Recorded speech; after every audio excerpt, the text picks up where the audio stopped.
Okay, YouTube says we're live.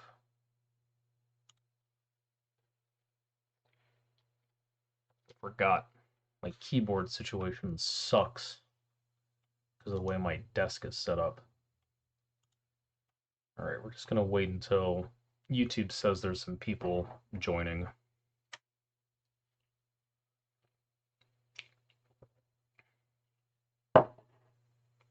Oh, we got one viewer. Supposedly. I think YouTube counts like you watching the stream, and even in YouTube Studio is like a viewer for some reason. Oh, we already got a like. Okay, no, we actually do have an actual viewer.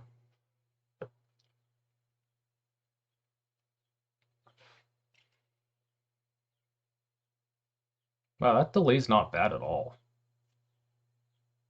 It's like a 5-second delay. That's way better than I thought YouTube did. And I'm just on the low latency. I'm not even on the ultra low, which is interesting.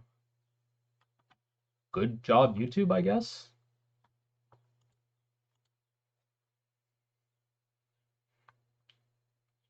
I'm just gonna wait until people like start like chatting and there's actually some people. I've debated if I should like start scheduling the streams or like yeah, just like scheduling them. I don't know if that really would help people compared to just like going live. I mean, I did make a community post, but I didn't like say a time. So, yeah, I don't know. It is also like 12:30 on a Tuesday. I don't think there's going to be a ton of people that are going to be able to join, but this is kind of the only convenient time I have to stream.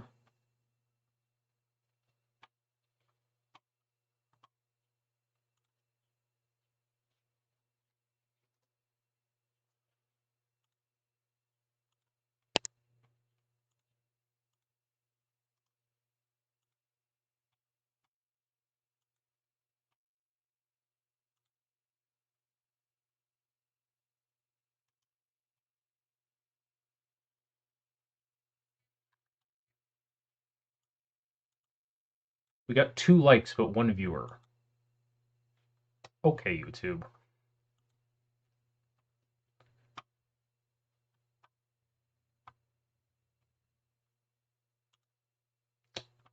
The stream is set to public. I didn't make the mistake I did last time. Leave it on unlisted for like 2 minutes.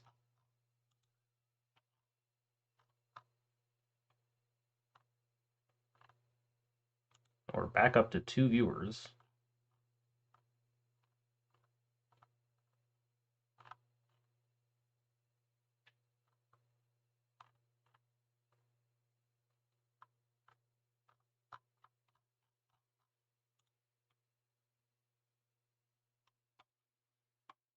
Nobody's commenting yet, though.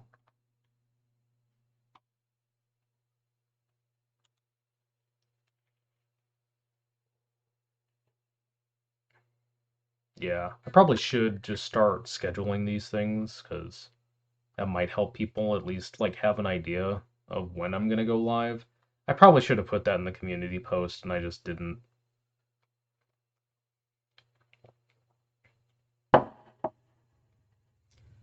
Or up to 4 viewers. What's up? We finally got a commenter. I hope the mic sounds okay, because this mic is like really old. It's like some really cheap no name like mic from I think like 2015 that somebody gave me for free. So this is all I have. I mean, I could have did the lav mic again, but that's just a little inconvenient to deal with. All right, it says we got 4 viewers now, so I guess some people are starting to roll in. It's great. Well, that's good. I was planning to start streaming at like 1, but I figured I might as well just start slightly earlier just to get like the first part of the stream out of the way so people join and whatnot. Ideally I was gonna stream tonight, um, but then I kind of thought about it, and like this stream, I don't know if it's gonna take as long as the other one, where it's gonna be like 4 hours or something. But if I started streaming at like 6:30, which would probably be the earliest I could do, and that's being generous. I, yeah, I would be like I'd be streaming till like 10:30 or 11 probably. So I don't know if I really want to do that.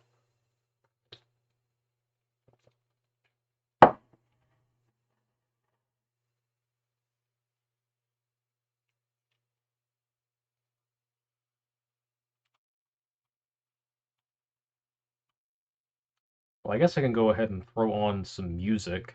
I was gonna do this in the last stream, and I didn't.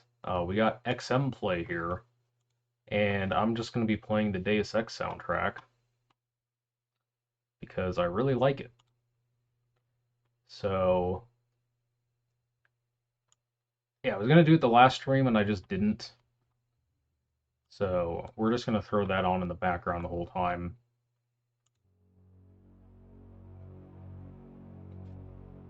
And I did double check the audio like levels, and it should be okay. Shouldn't be like too loud or anything.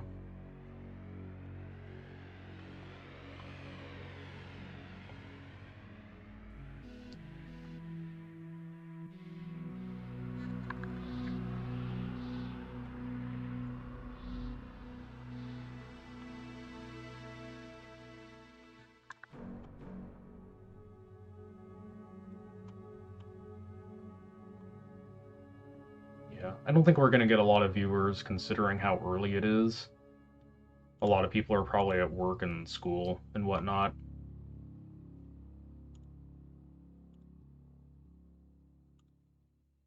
I mean, I guess I could have waited until like I'm trying to think of even like what day I could have did. Friday, maybe I could have streamed, but I don't know if that would have really worked out as well as today. So we're just going today. Looks like 4 viewers is probably about as good as we're gonna get for the time being. So what we're doing today is we're doing the second half of the XP machine rebuild, which is we're going to be reinstalling XP, we're going to be doing all the drivers and whatnot, and we're going to be overclocking it. We won't be able to really stress test it, like, long term. Obviously, I'm not going to do, like, a 12-hour burn-in test on stream, because that obviously makes no sense. But I think what we'll do is we'll get XP reinstalled, because I want a clean slate, and we'll try out some games too, just to make sure everything's probably okay. It should be. And there's like BIOS settings and stuff we gotta change too. So I think I'm just gonna go ahead and turn the computer on, because there are some BIOS settings that I didn't change last time. Cool, it's already playing the death sound.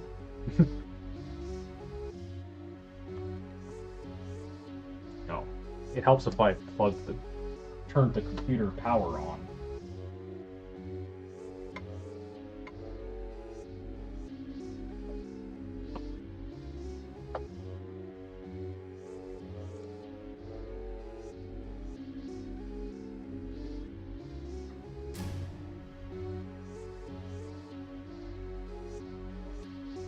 I'm also not going to be able to actually like play games super well on this setup because I'm going to be looking through the I'm just looking through the OBS capture.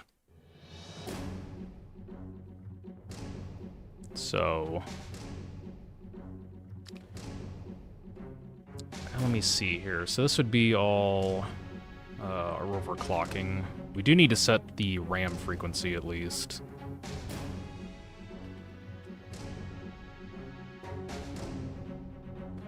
Interesting that they split the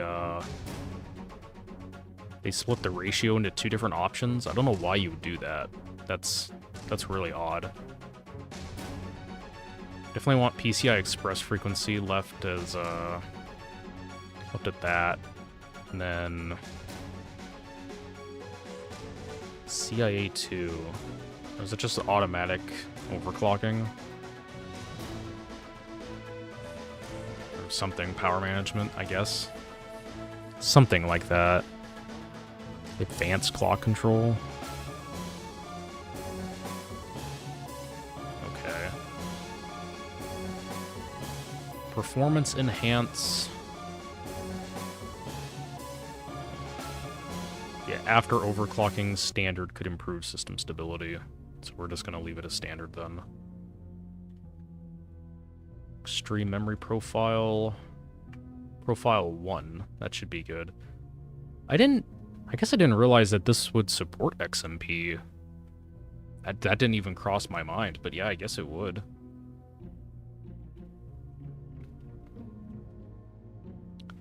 Let's see. MCH frequency latch. Auto. Memory multiplier. We'll leave that at auto because, yeah, it should run at 1600. It's SPD, yeah. DRAM timing, go off of SPDs. Yeah, 99927, that's correct.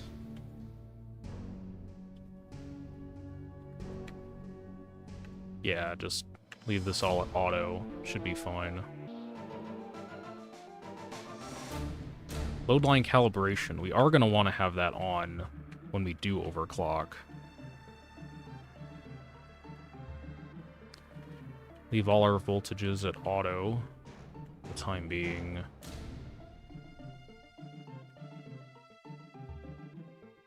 That's all good.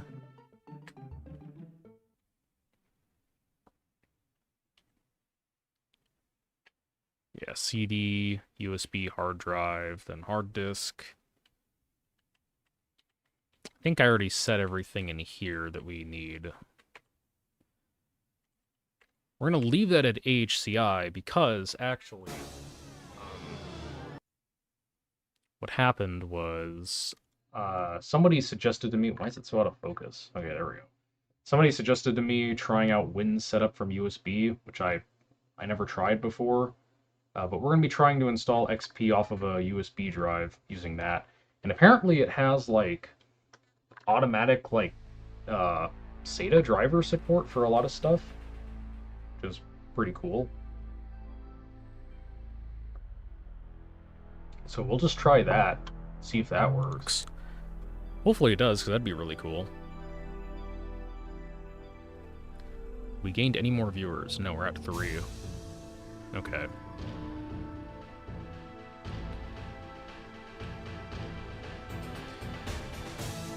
Yeah, so we're gonna leave AHCI on just to see if it can install and work with that. Yeah, Azalea codec.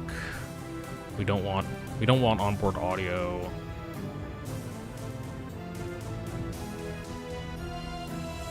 Power management. We want none of this. Yeah, I think I set everything up on this. Yeah, leave that as auto. Hardware. CPU temps at 30. Current system temperature is 30. So that, I think that's the North Bridge. Current CPU temperature is 34, so that's perfectly fine.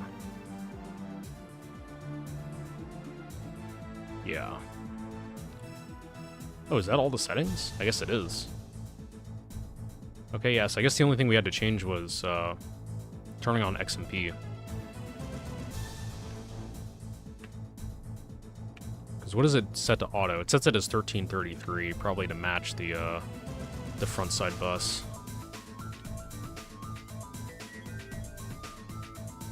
Oh, wait, does me setting XMP? Oh, okay, it is trying to overclock the CPU bus frequency.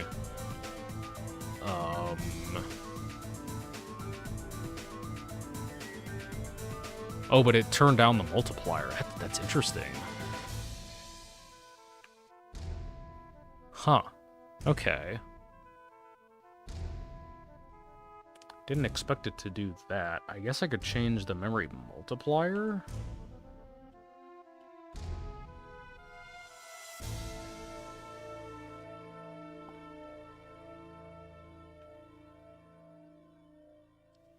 Okay, so what is this? So if I wanted the FSB to be 333, I gotta choose one of the B settings? That's odd. I mean, I guess we could just run it at 400 with the multiplier turned down. Yeah. Because 400 times 8 would be... that would be 3.2. So technically, it's actually underclocking it slightly, but I think with the faster frontside bus, the performance difference would probably be about the same. In fact, this might perform slightly better than stock. Certainly interesting. I guess we can just leave it. Alright, yeah, I guess I'll just leave it then, because might as well.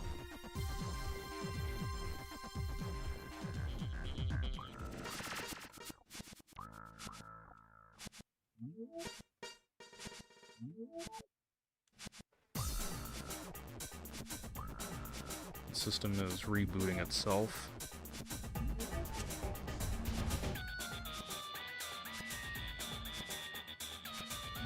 Okay, this is its second time rebooting itself.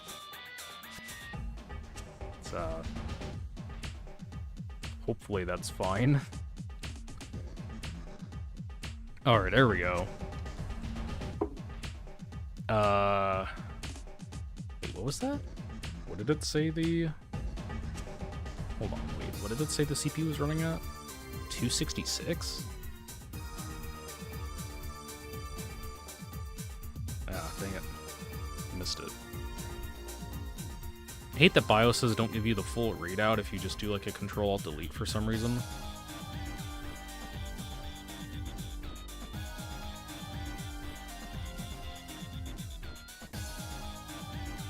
System has experienced failures because of overclocking or changes in voltage. Yay. You know what? I think we're just gonna leave the RAM running at 1333 until we're gonna actually overclock. That's probably just the easiest way of doing this.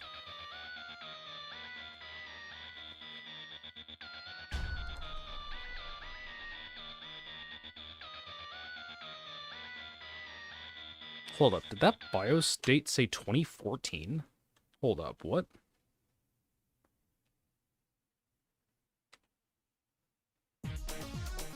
Yeah, March 5th, 2014? What?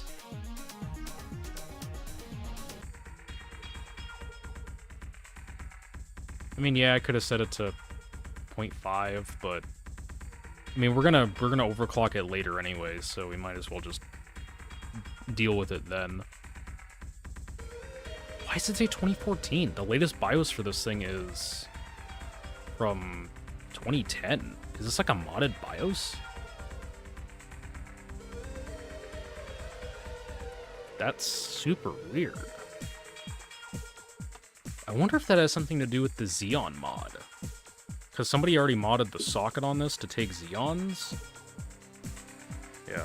Also, it's going to keep trying to boot into Windows, and it's going to fail, because I have it set to HCI now. Yeah, so it's just going to do that. I gotta plug in the USB. I wonder if it's a modded BIOS to add, like, Xeon support and whatnot. That might be, because... yeah, it's super weird. This board keeps, like, growing, like, weird surprises.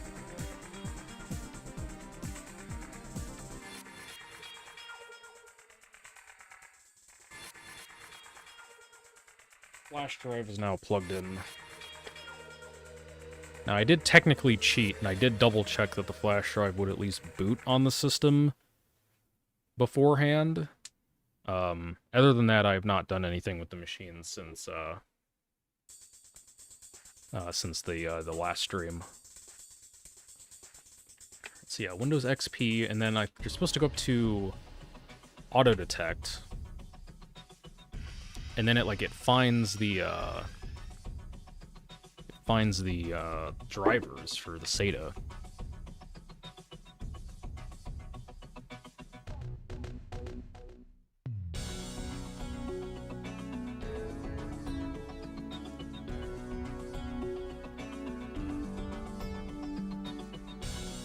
I don't know if this is gonna really be that much faster than a CD or not. Oh, dude, it's flying. It's flying. Whoa. Okay, that's cool.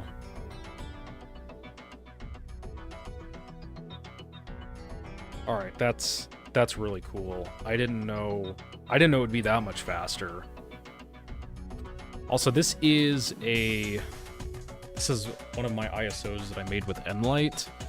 It basically is just slipstreaming Service Pack 3 into an XP volume license. I probably should have formatted this using Hirons, so the partitions are correctly aligned, because this is a 1 terabyte drive. I probably should do that. Yeah, that's probably the smarter idea. I mean, I don't think it matters as much if you're using a hard drive. I think it matters more if you're using an SSD to do this, but yeah, alright, I'm just gonna boot up Hirons real quick.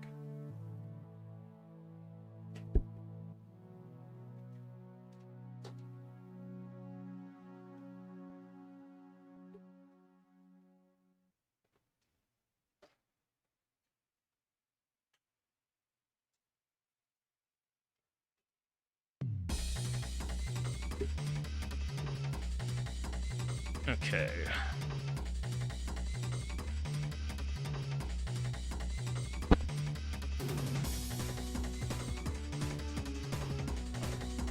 There we go. I'm juggling different keyboards because I don't really have room on my desk for all the keyboards I need.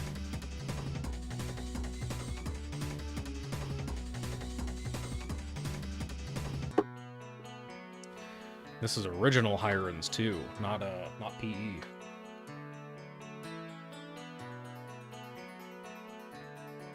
How many people we got? Oh, we're up to 6. Nice.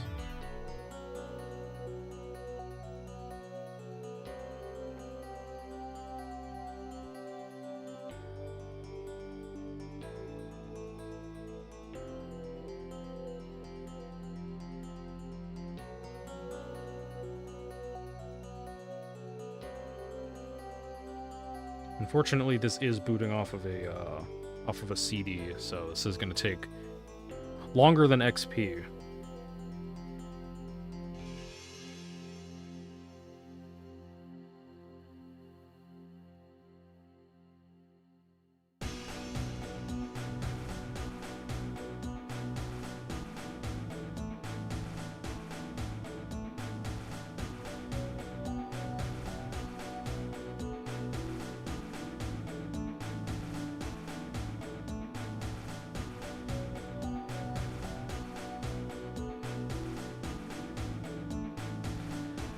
Hi. Yes, we are. We're booting Hirons. We're booting part of Magic, just so I can format my hard drive correctly. Because I think XP has issues with the partition alignments, or sector alignments or something, if you format large hard drives with it. I think it only matters more for, SSDs and, SSD lifespan, but we're doing it just to do it.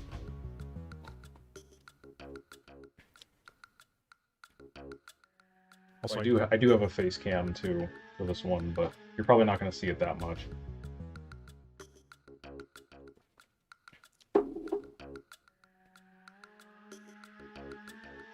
Also, we have the Deus Ex soundtrack in the background. Ever try Ventoy? I have, but it does not work for XP. I'm trying to think. I do have Ventoy. I forget if I put original Hirons on it or not. I know I have Hirons PE on it. But I do have a Ventoy flash drive right behind me. All right, it's the only drive. Just go ahead and give it a fresh MBR as well.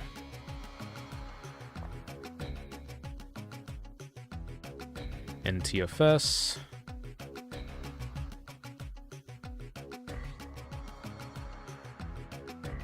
All right.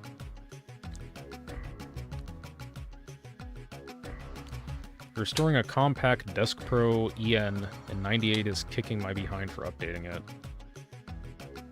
How are you trying to update 98? Are you doing like the Service Pack 3 thing, or are you doing like Windows Update Restored? 866 megahertz P3, that's pretty good. Also, we are booting XP on USB drive using a Windows setup USB, which someone suggested I use in the last one. I keep forgetting that my my audio, you can't really hear my mic as well if I am like over at the XP machine. We are booting XP off of a USB. Just to see how it goes. Can I not eject the CD once it's booted? Dang it! I just wanna take the CD out, man. Dude, eject. The button's right. What is going on? It will not let me eject the CD drive. It's not even like trying to eject it, it's just like the button's not working. I'm turning the machine off. I'm gonna turn it fully back on.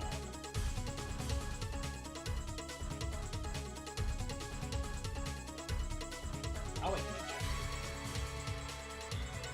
it. Such a dumb issue. Why would it do that?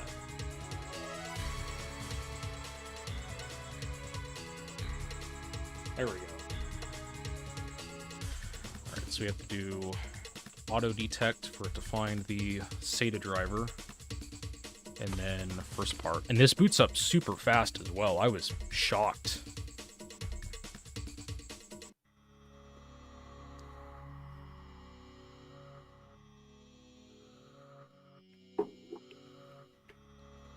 Like, watch how fast this goes.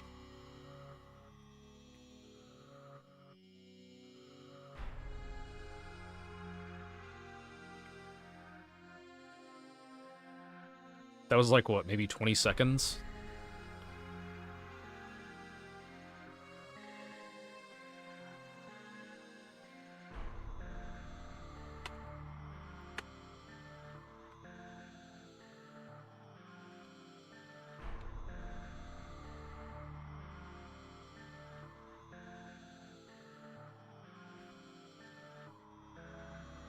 You've never installed XP via USB. I never have either. This is my first time. So we're gonna see how it goes. Somebody suggested it in the last stream. I figured I'd try it, and so far I'm impressed. This is going incredibly fast.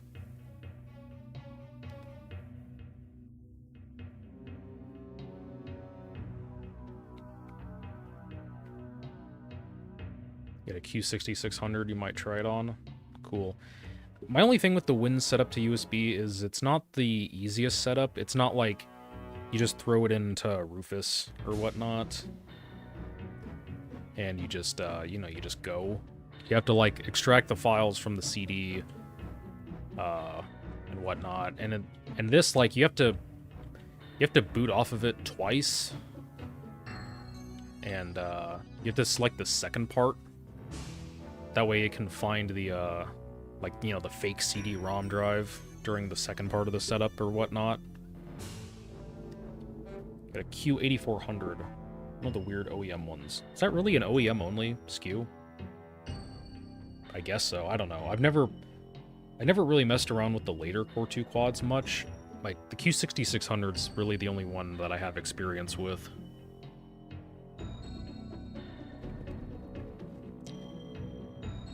Overclocks like a beast. Is that one of the ones that has less cache? I want to say the 8000s have less cache than the other ones, but I might be misremembering.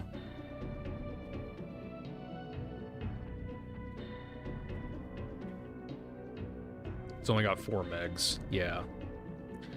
So this is an Nlight XP ISO that I made to slipstream Service Pack 3 into a volume license copy of XP, so I don't have to activate this, which is really nice.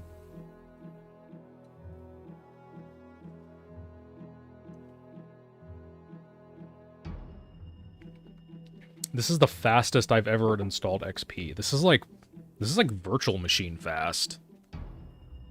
It's pretty wild.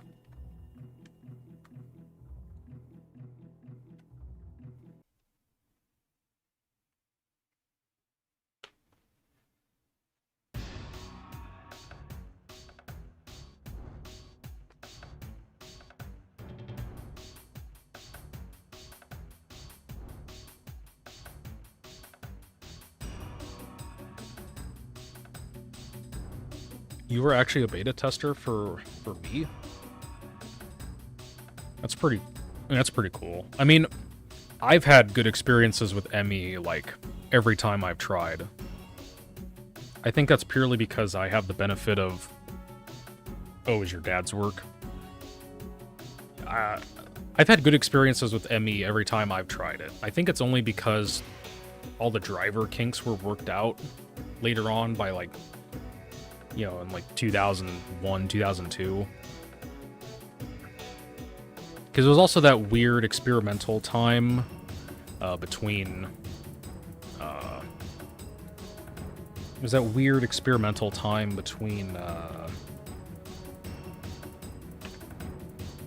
WDM and VXD and whatnot.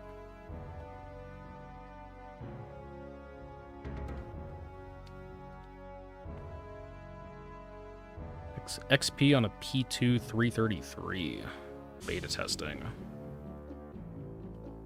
Not the fastest machine. I mean, at least you had 256 megs of RAM.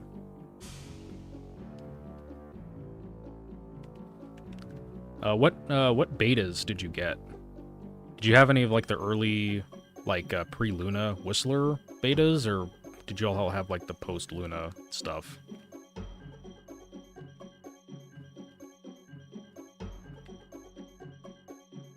RC1. I think, yeah, I'm pretty sure that was Luna. That's pretty late. That's release candidate, so...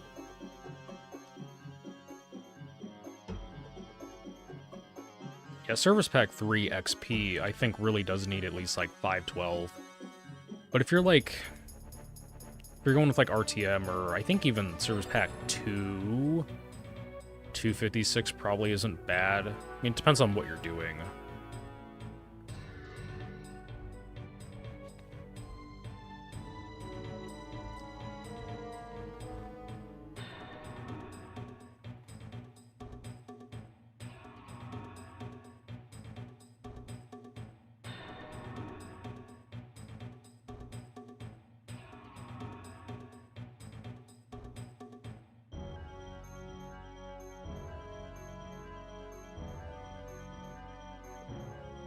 Black Viper registry files? I don't know what that is. I've never heard anyone say Black Viper before.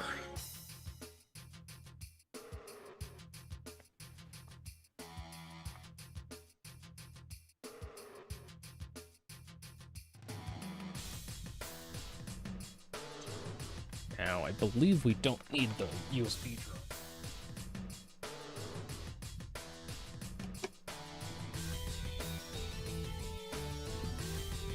Well, I have to say, so far, this has been an extremely smooth XP install.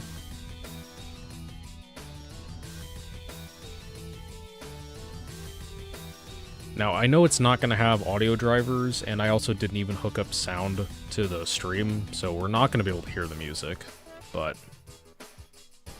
I think we've all heard it.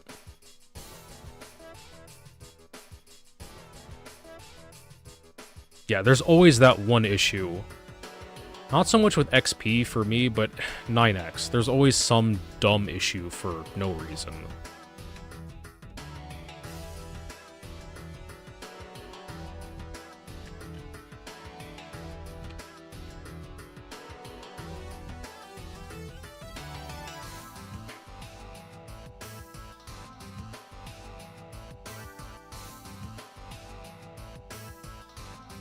Come on.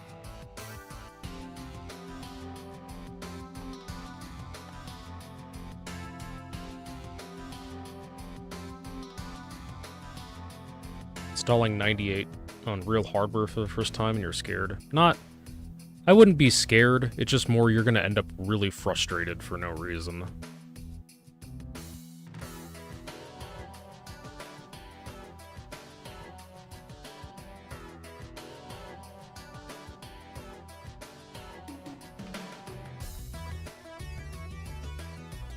I don't know why it doesn't set a background for some reason on this one, but there we go. Yeah, Royale Noir. I always thought it was dumb Microsoft never released this.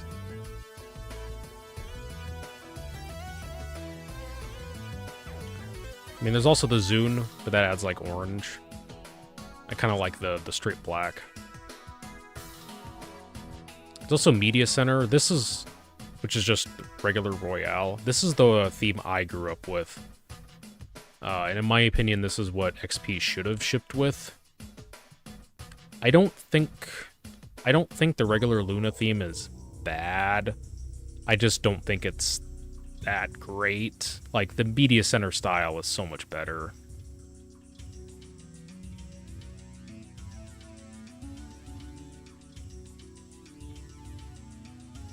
Okay. So now we need to get drivers. Honestly, I have no idea where I'm going to get the chipset drivers, because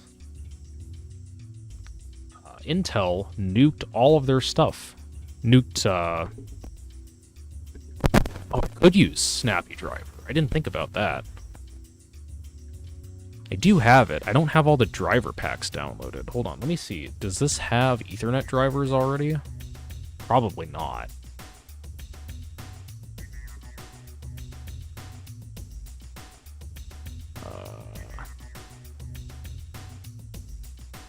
No. I do have like a Wi-Fi card that I could get, that I could have drivers for XP. I don't know if that's... How long would Snappy Driver take to install?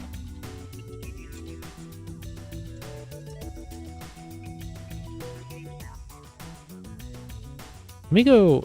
Yeah, I think I can just grab the Wi-Fi thing. It's like wireless net, but it's not a very good... not very good... doesn't have a very good antenna. It's like that really small, like, TP-Link one. Like here. This is what I'm gonna have to use. Has like a horrible Wi-Fi antenna on it. It sucks, but at least the router is like just back there, so I think it'll work.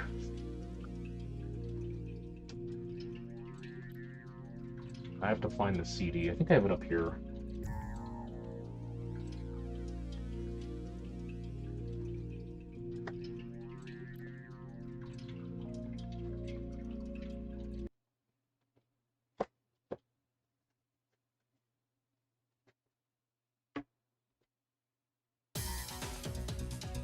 Or I guess not. I'm gonna have to go get the CD out of my closet, I think.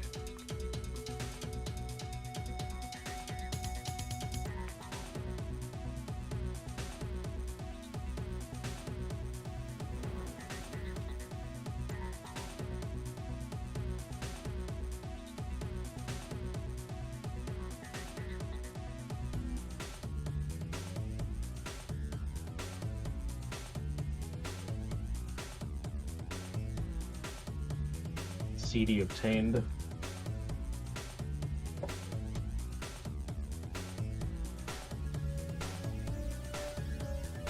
Oh yeah, I forgot. This disc, I don't know if you can tell.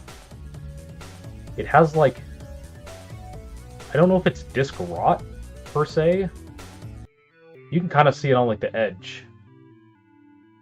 That or has like some severe like impact marks, but thankfully it's on like the outer edge of the CD, and the CD is only like a couple dozen megabytes or something. I do have a second disk somewhere. I really should back up the drivers off of that just to be safe.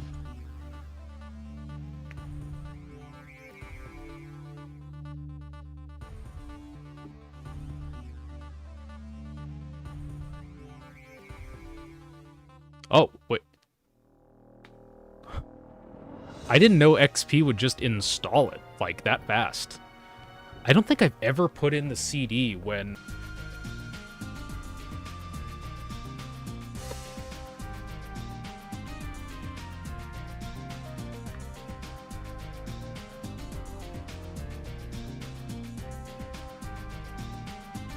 Yeah, he is only up to 6.3, which is from like 2004. Which is great for early XP stuff. That's what I use all the time for that, but... And I know the Gigabyte drivers are only up to... They're only up to like 2010. I mean, that's still fine. I don't really need the latest, I guess. Let's see.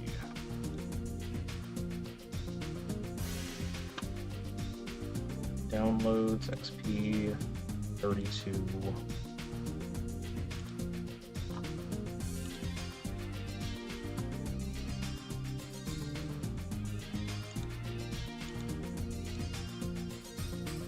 Don't need audio chipset.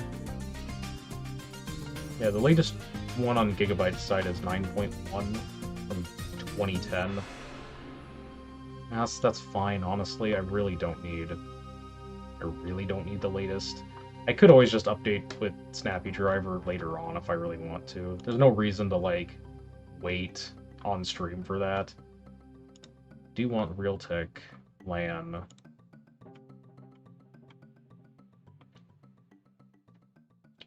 We'll get the Intel SATA driver, even though I don't think we need that. But I mean, we're already loaded off of AHCI, but we'll grab it just in case. Let's see, do we need any of the Gigabyte utilities? That's right, this thing has like a USB charging functionality, which is pretty crazy for how old the board is. But it'll like boost like one of the USB ports up to like output more amperage, which is pretty neat.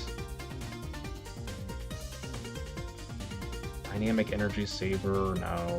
Easy tune, no. Express recovery. Yeah, I don't think we need any of that. BIOS. We're actually already on the latest BIOS. That was the weird thing. It has like a, I think it has like a modified BIOS or something on it already, which is pretty weird. This is the joys of buying a motherboard from China. You never know what's been done to it.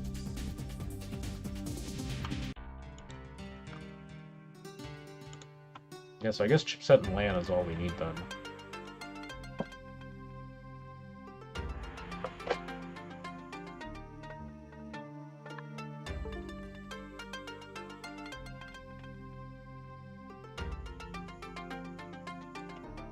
Oh. Well, I need to grab the NVIDIA driver too. That would probably help. And Sound Blaster driver.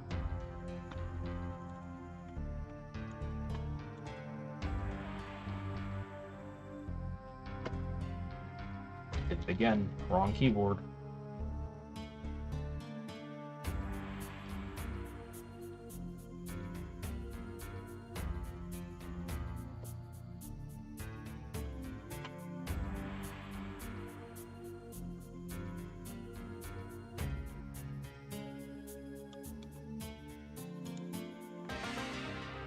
I'm pretty sure the Daniel K drivers will work for the Dell one, if I remember correctly.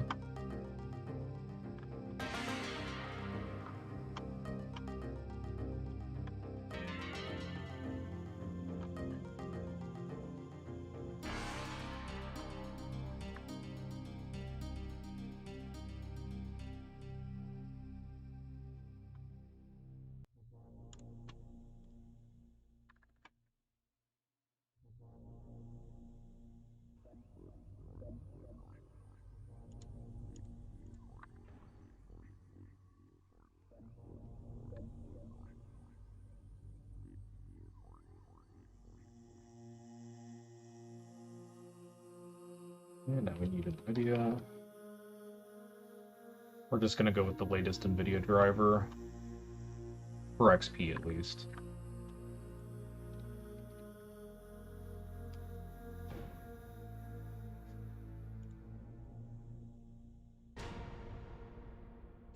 Vista. No, I selected XP.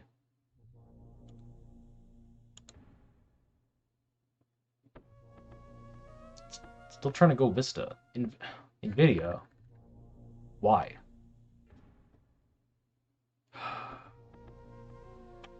I missed the old driver picker thing. There we go.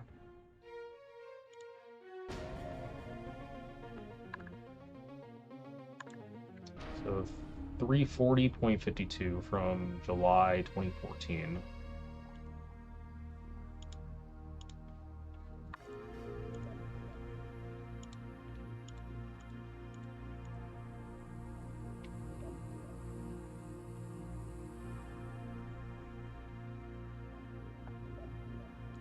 It's going on the USB now.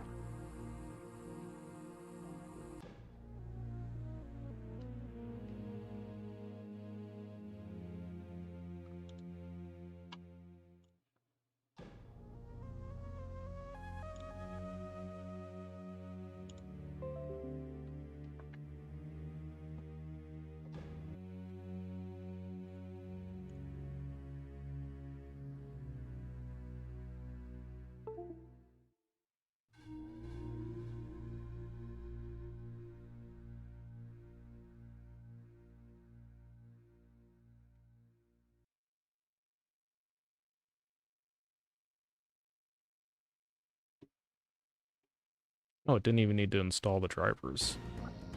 Well, I guess I did install the thing off of this drive, so I guess that makes sense.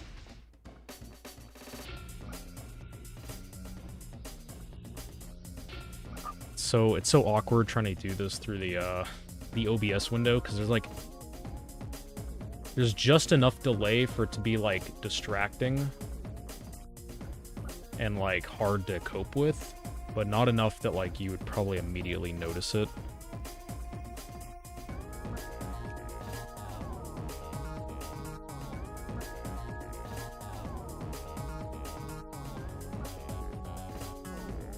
Drive W?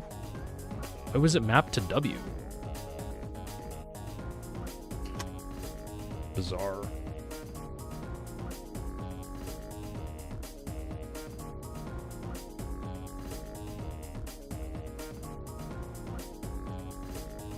What?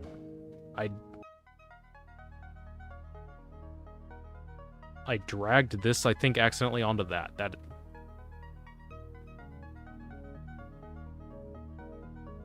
What is it doing?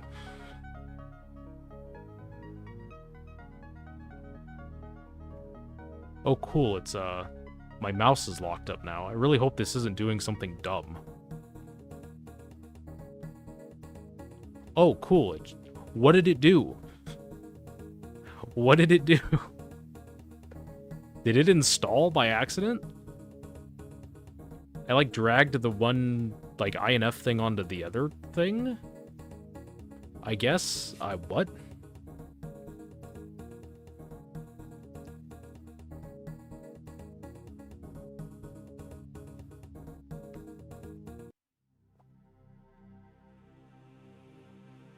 We're up to 16 viewers now. Nice.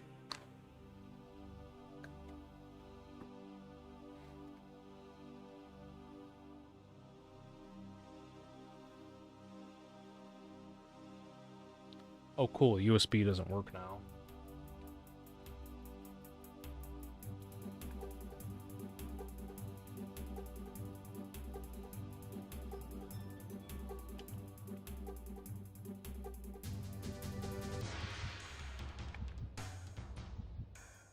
Did that actually install it?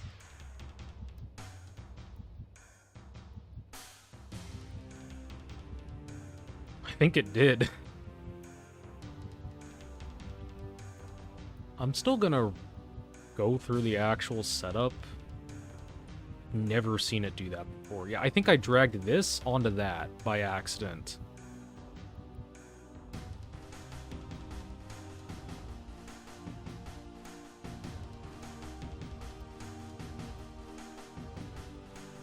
Wait, it was just done? I guess it did. Yeah, I guess it did install it then.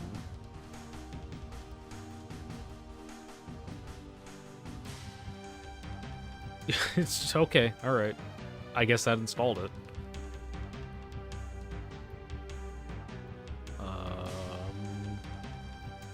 Until SATA. I don't think we need this, but we'll just put it on there to be safe.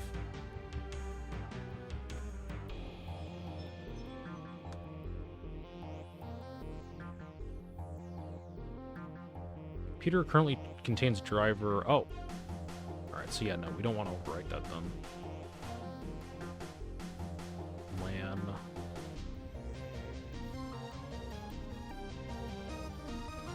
Yeah, task failed successfully. Oh, it's green. What is this, like, seafoam green going on? Ooh. The purple text? What was Realtek doing? I love the, like, horrible cropping outline on this.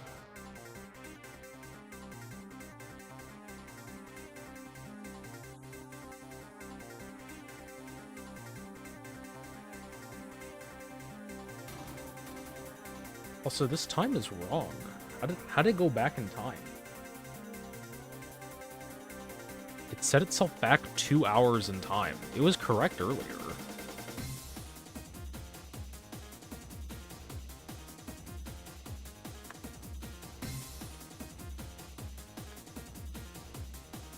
And we go...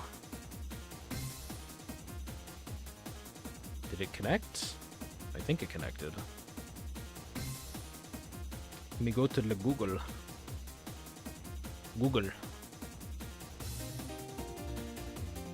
Alright, we're on the internets.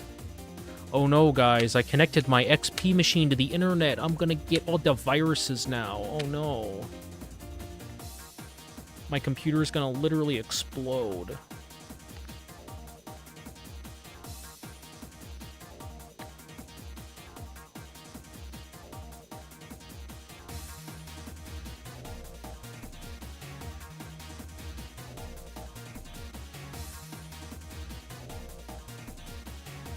Oh, that's right, it just extracted it.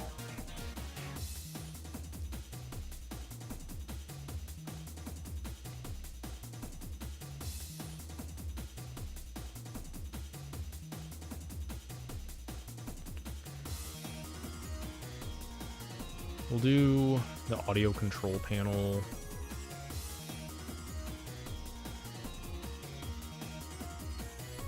I really don't need the sound banks. I can always just install that later.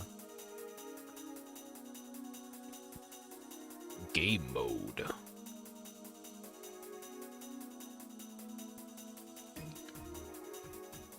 I hope this works, because I really don't want to have to go get the Dell-specific drivers for this card. I know Phil at least has them on his website, which is good. Oh, I think it's working.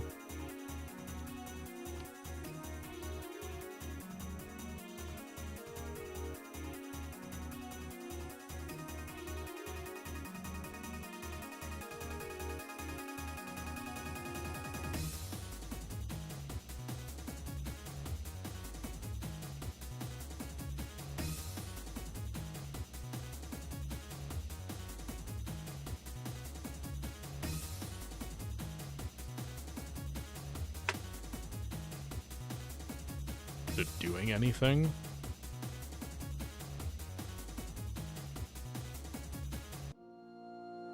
Oh, there is hard drive activity. Oh. Okay. How am I gonna get audio out? Oh wait, I have the... Okay, I could plug in my Bluetooth speaker through aux, I guess. Let's plug in the Anchor Soundcore Mini.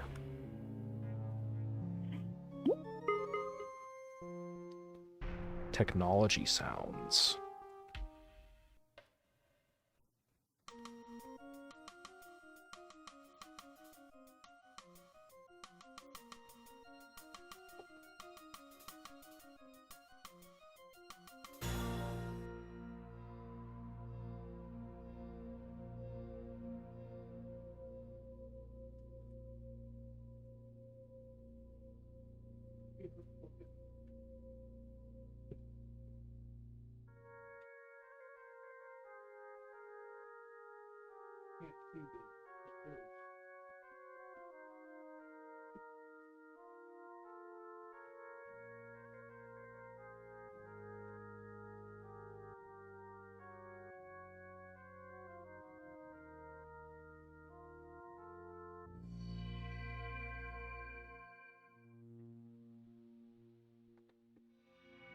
I think I plugged in the speaker.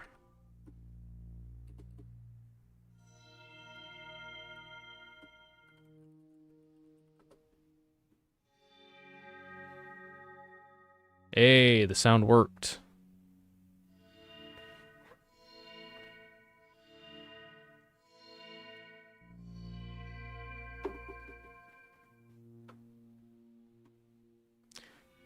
My computer's at risk. Oh no.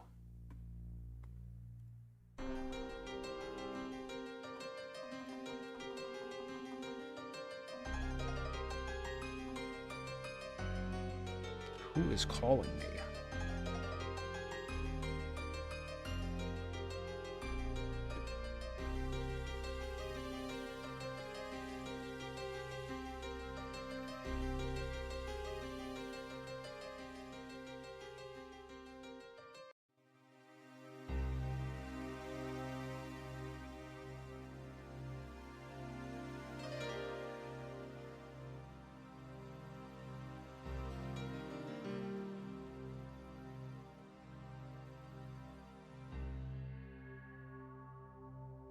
Sorry about that. Oh, 17 viewers. It's more than I thought. That's like almost what we had for the last stream. I thought being on like a Tuesday afternoon it'd be like way worse, but I have antivirus. Just please stop showing the pop-up. Thank you. For the longest time, I didn't know you could do that to get rid of the security pop-up. I just never knew you could do that. Oh, I think I might have bumped the Ethernet cable.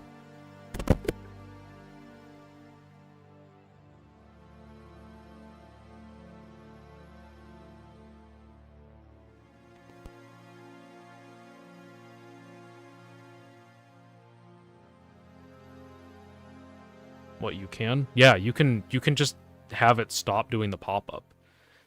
I didn't find that out until I was like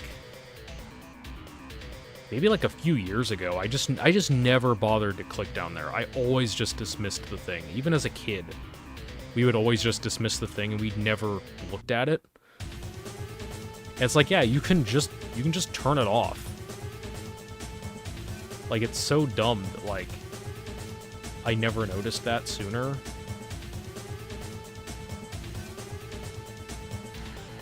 I'm glad I could help you. It's not foolproof. Sometimes it does come back, I've noticed. I think if you install like Windows updates, it does come back. But if you've like already updated your system and whatnot, then it shouldn't pop back up.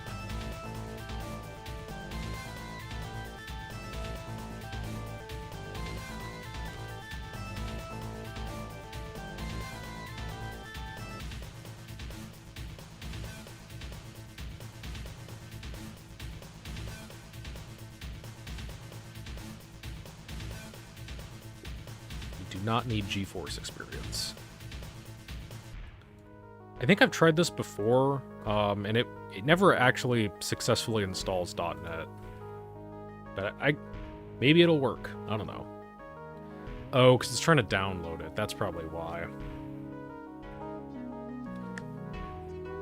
Yeah, Microsoft probably changed the servers.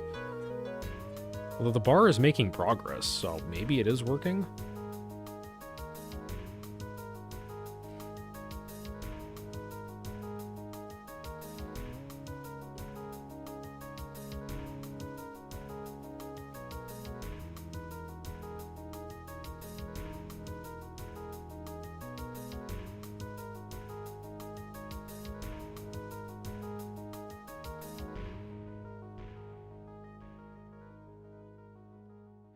Well, that's probably going to take time to probably say that, ooh, we actually failed to download even though we were moving the bar for no reason, so I'm gonna go get a drink and I'll be back.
While I was getting a drink, I got like the most the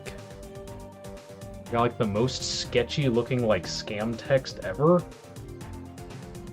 But like the link was like spelled like O'Reilly's almost, like the auto parts store. So I took the gamble and clicked on it, which is, probably a dumb idea.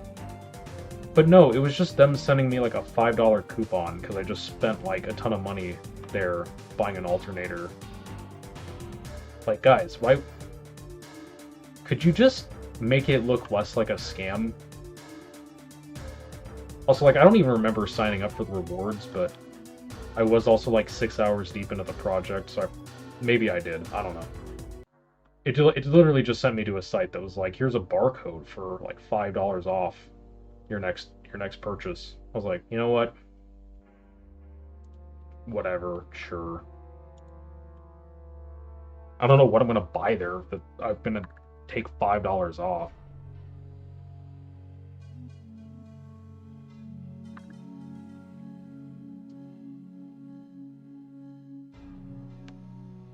You can still download old .NET framework.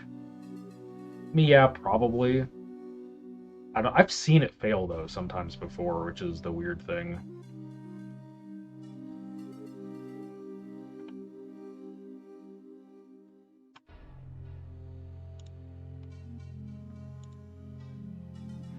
It's still down. It still says it's downloading. This has to be like the world's slowest like server. Like Microsoft is not putting any bandwidth to serving this anymore. I want to say it was like trying to establish like a 100 megabit link. This has gigabit. I didn't think about like checking that.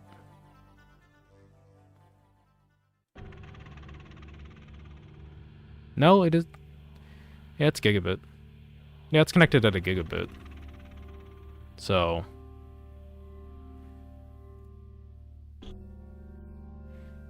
Yeah, it's just taking its time. Who knows why?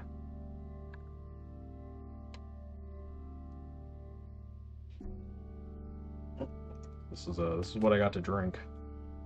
I'm more of a LaCroix man, but the polars are fine.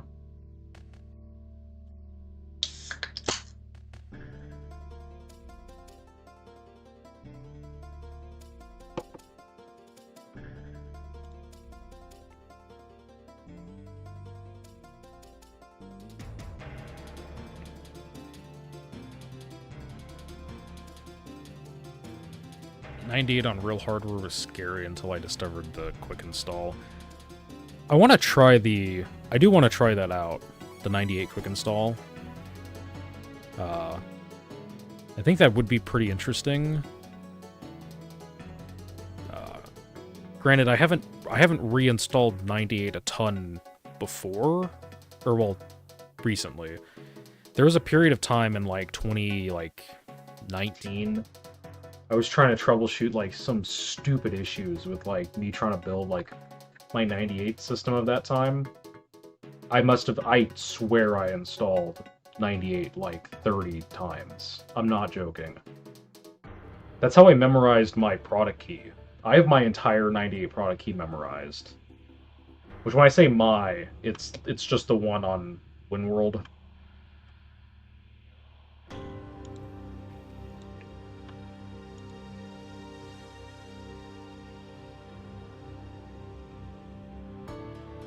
Yeah, it's our key. I could rattle it off too right now. I mean, technically it's not me sharing a key when it's like, it's been public online for like over a decade.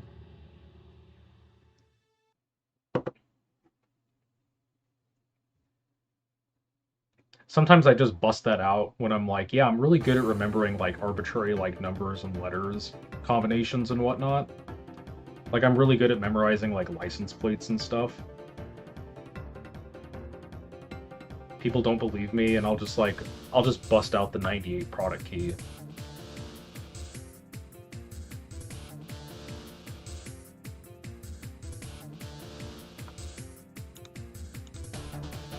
It's still going, I guess.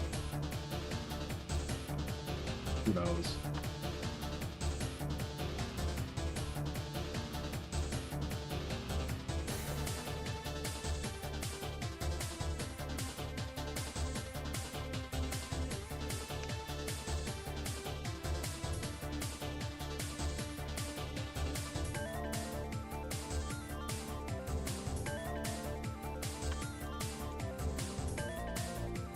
Has it moved at all? I don't think it has. I'm putting the cursor here so we can see.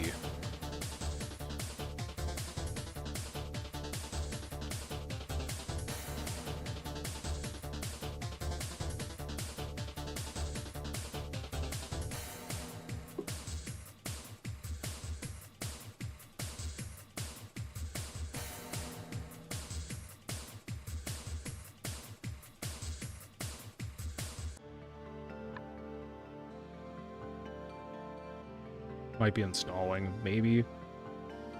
No, there's barely any hard drive activity over on the computer.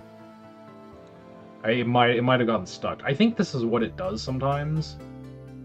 I'm pretty sure I've tried doing it before on NVIDIA installers of the time.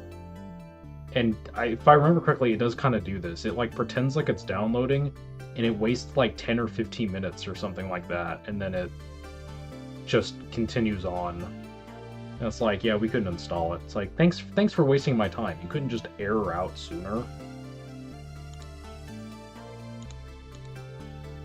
Yeah, it hasn't moved at all.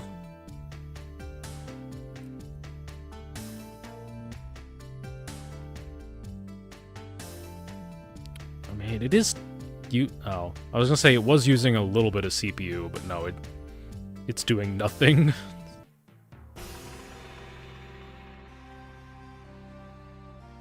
Yeah, it's not even downloading anything.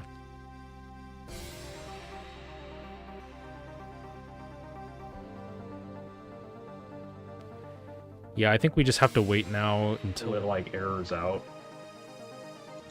I knew it was a mistake. I knew it was a mistake to click that, but I didn't remember it took this long for it to error out. I thought it like failed within like a couple minutes, not like 10 to 15.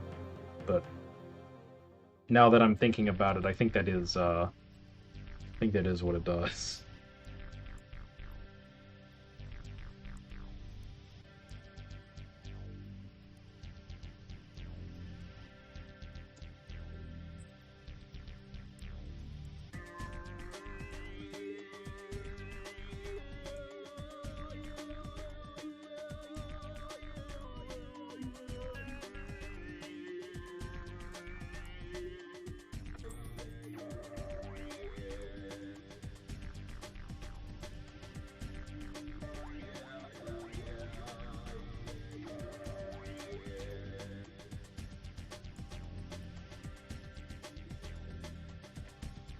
Yeah. Well, we don't even need .NET Framework for the NVIDIA installer. The only thing you need .NET Framework for is if you were installing GeForce Experience, which I'm not going to do, obviously, because GeForce Experience is worthless on a machine this old. It was always worthless, but it's even more worthless on a machine this old.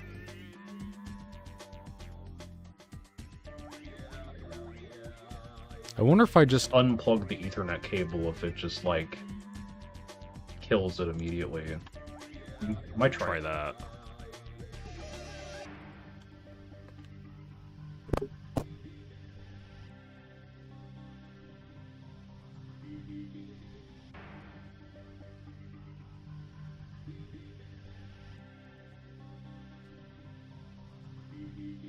No, I don't think that.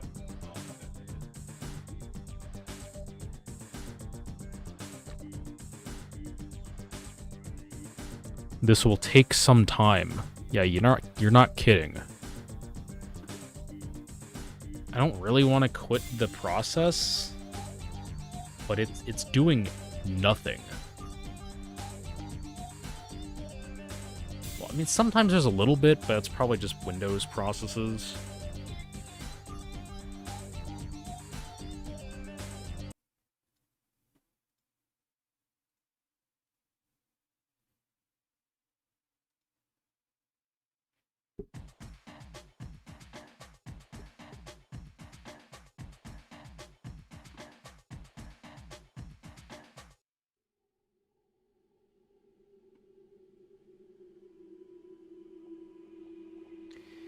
Yeah, it doesn't want me to end it. I could... Oh.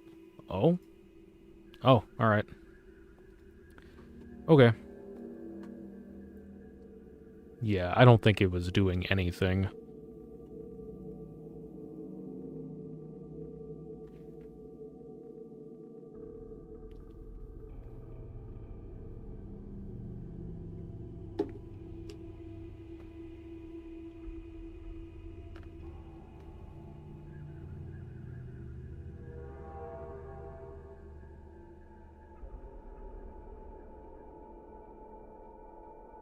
I'm just gonna do it clean, make sure it wasn't doing any weird stuff in the background or something.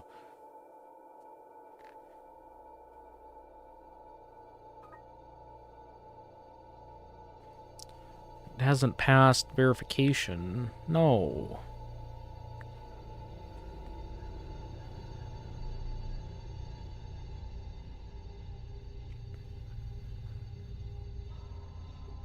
It was so fast.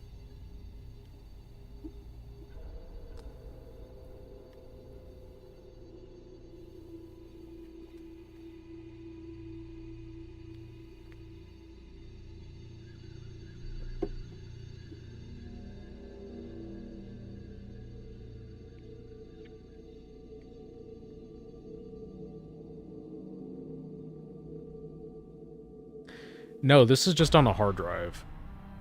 This is on a like a Dell server hard drive, but it's basically just a WD Black is all it is, just with a different branding on it. Nice.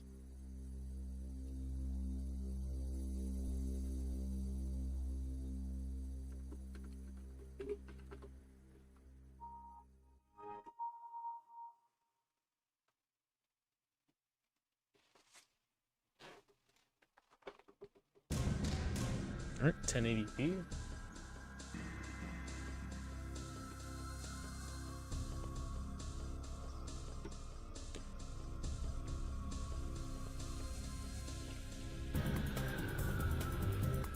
Yeah, like the if you look up the model number of the hard drive, it's just a WD Black, basically.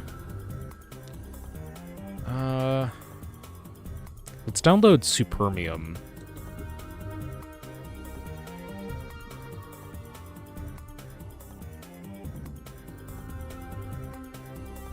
I believe that's his site. Yes.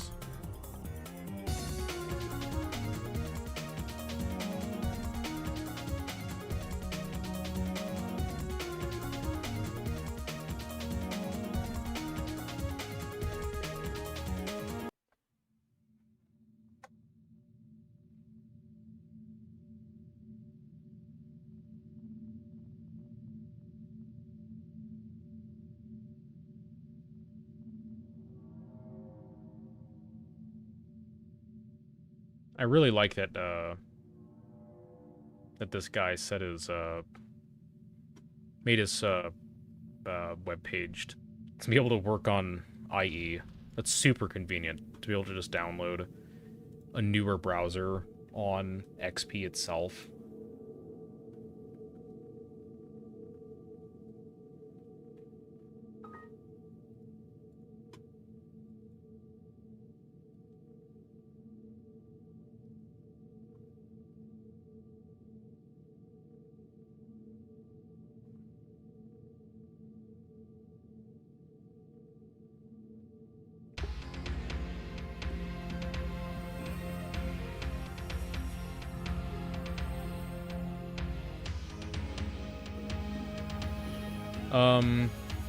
I don't think Supermium supports 2000. I think the plan is to eventually add support for it. You might be able to get it to work with like extended kernel, but I don't think it officially supports it with like even with extended kernel, but you can probably get it to work.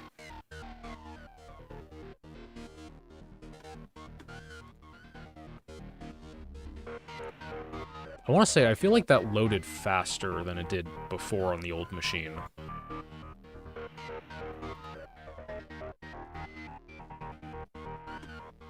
Let's see.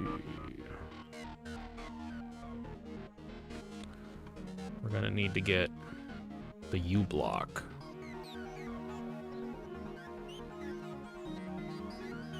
Oh, you tried extended kernel? Yeah, I don't know if it works. I know Win32, I think, wants to get it to work on 2000. He just hasn't gotten it yet. It's more so just impressive that we even have a version of Chromium that is this new that works on XP.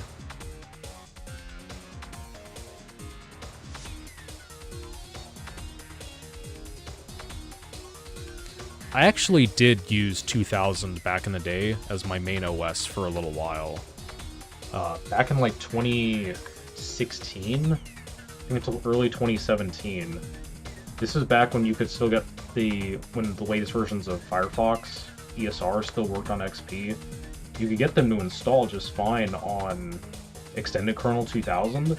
So I actually used for probably about 9 months 2000 as my actual main OS on my Inspiron E1505. That was back when like the YouTube interface and stuff was still pretty lightweight.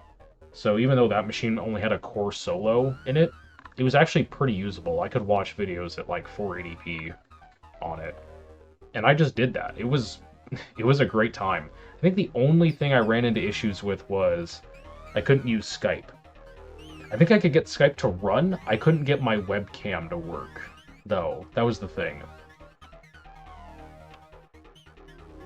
Yeah, and like, this is back in the time when like, me and my friends were still using Skype. We hadn't moved to like Discord or anything else yet. And that was like the only thing. It was great. I loved using 2000.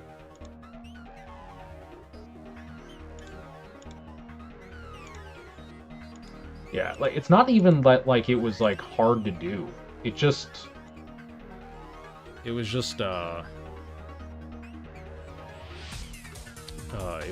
was literally just doing extended kernel, and that was it.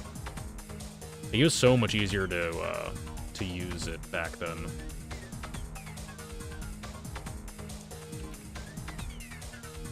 Alright. I feel like we have to. I feel like we have to bring up the stream on stream. Yeah.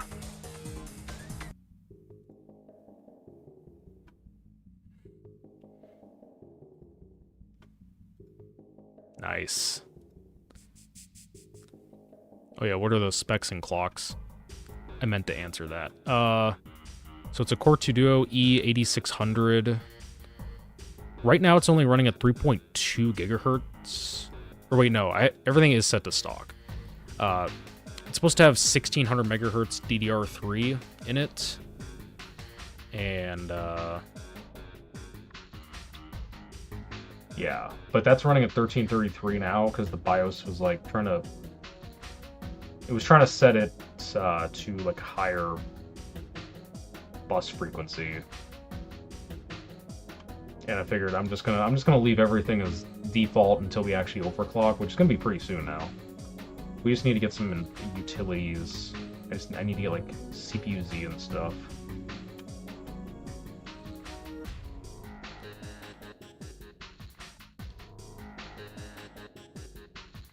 Which now that we have Supermium, I can just get CPU-Z directly from the internet.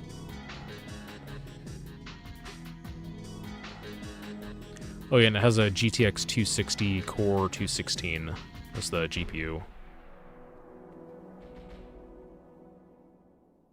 I'm pretty sure the latest version still works on XP, which is nice.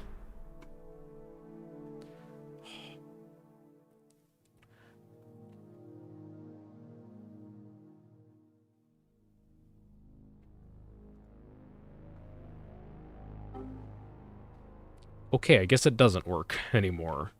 That sucks. I thought it did.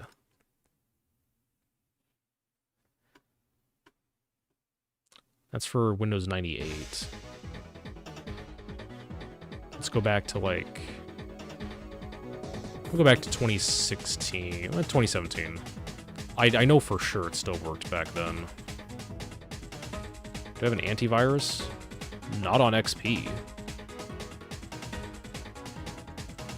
I don't even think anything still works. I mean, you might be able to get, like, the latest, like, I don't know, Avast, like, definitions, but they haven't updated the program in, like, forever.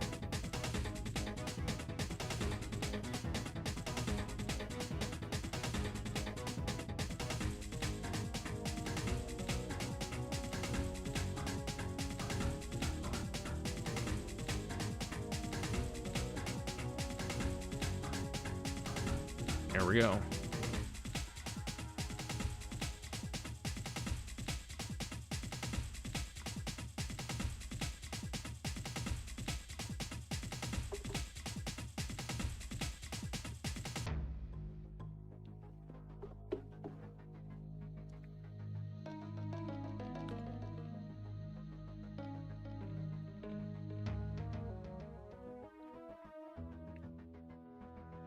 guess we can throw it in the bench real quick.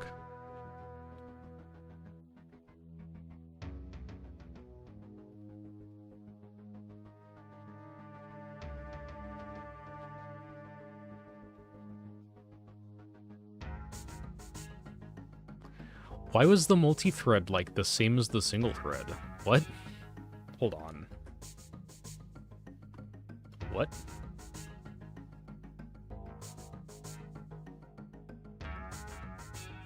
Okay, well, it's not using, like, all of the CPU. That's interesting. Oh, now it's using 100. Wait, what?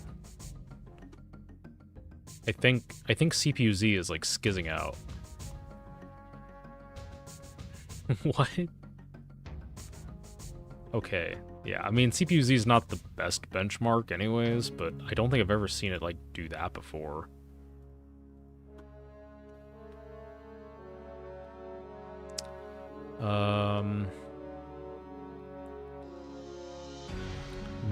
I'm gonna need to put on a USB, like, Cinebench. That's gonna be our, like, soft stress test. Because obviously we're not going to do a full, like, burn-in test for, like, 12 hours on stream. Obviously I'm not doing that.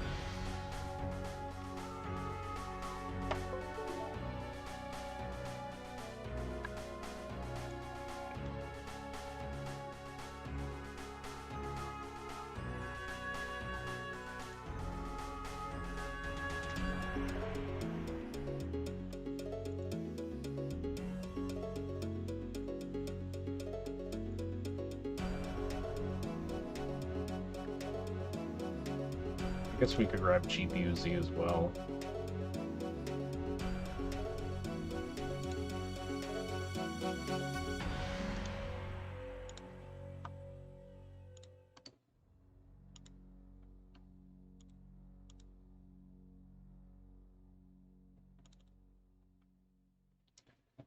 Probably should grab some 3D marks.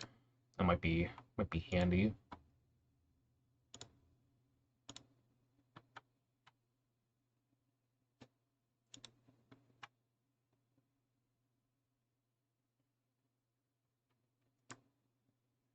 So,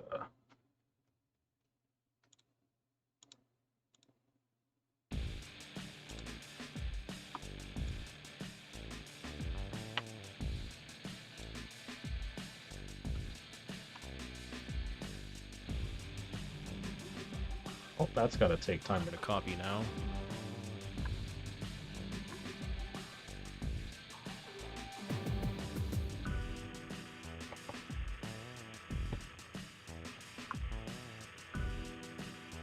you can probably find old Winamp on just archive.org. Or I think the newer Winamp website actually does have downloads for the older ones, I think. I don't know. Modern Winamp is so weird to me. It's like we're not the original developers, but like we're kind of continuing development now, even though development like stopped for like forever ago.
Still waiting on the USB.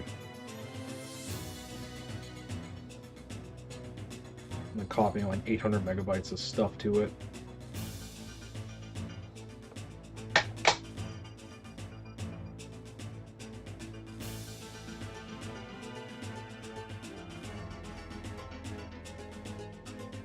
Oh, cool. It's just not copying anything now. It's completely stalled. Oh, now it's going.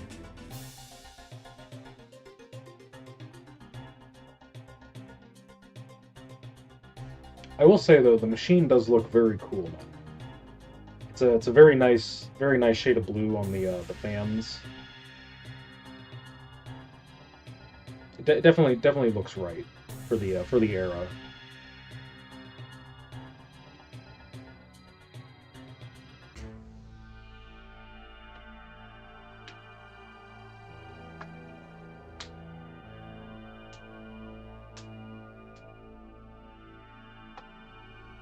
What time is it? It's already 2.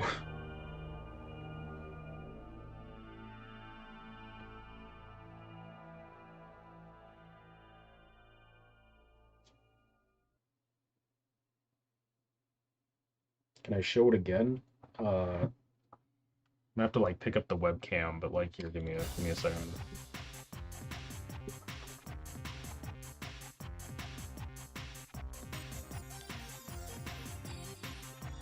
All right, this is the best I can do. It obviously does not look the greatest on the webcam, but yeah. I can't bring the cable out any further to like show you into the side panel, but yeah, I would just go back and check out the end of the stream VOD. Also, I am gonna be editing this down into like something of a video, maybe. Hopefully, it's like okay. So if you want to just wait till then, you could.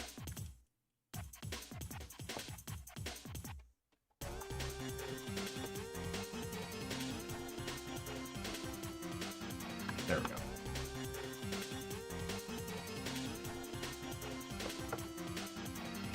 Yeah.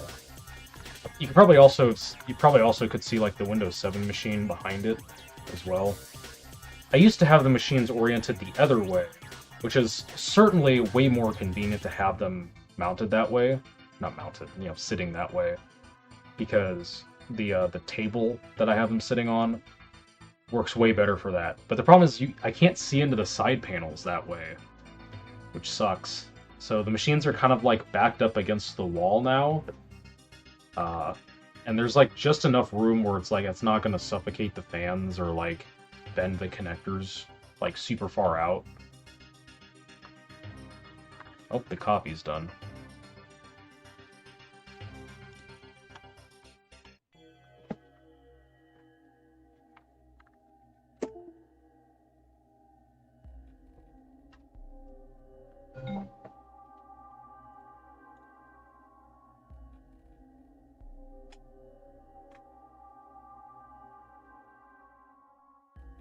I grabbed CPU Z. I don't think Crystal Disk. Yeah, I was gonna say I'm pretty sure the Crystal Disk was too new. This is just stuff that I already have like downloaded on my computer. I didn't feel like trying to go re-download it.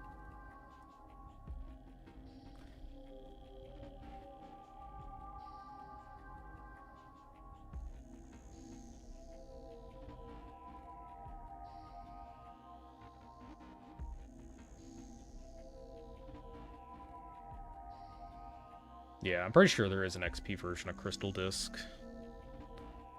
I guess we could download it. I mean, we don't really need to benchmark the hard drive, but we could, I guess.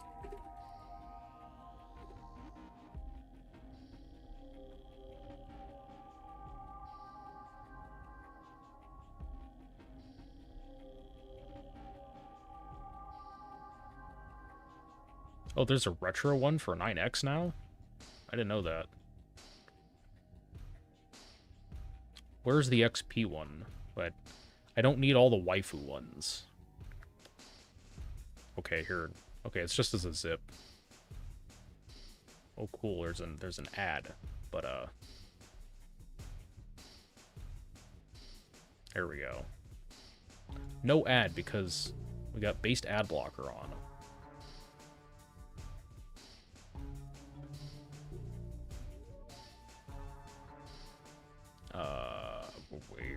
Where did it download to?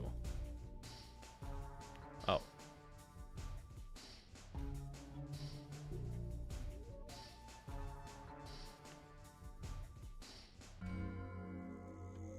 Where'd it go?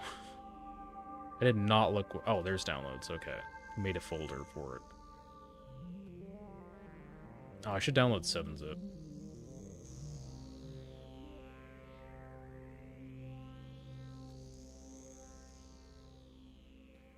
I love that the latest version of 7-zip still works on 2000 as well.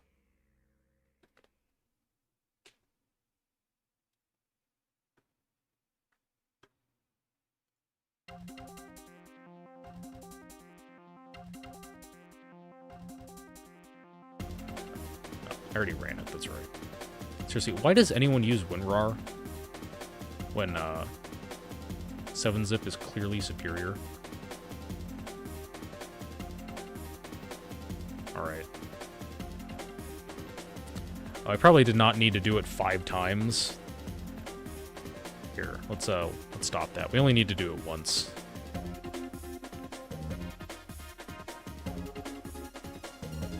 I guess if you only do it once, then I guess it doesn't... Maybe it doesn't test the cache properly? I don't know.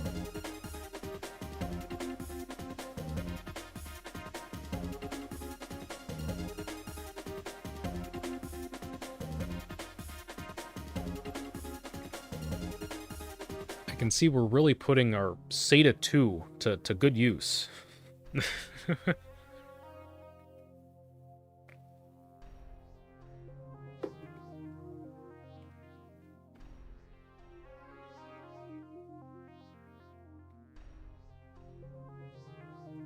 I mean, this certainly isn't bad for an XP drive.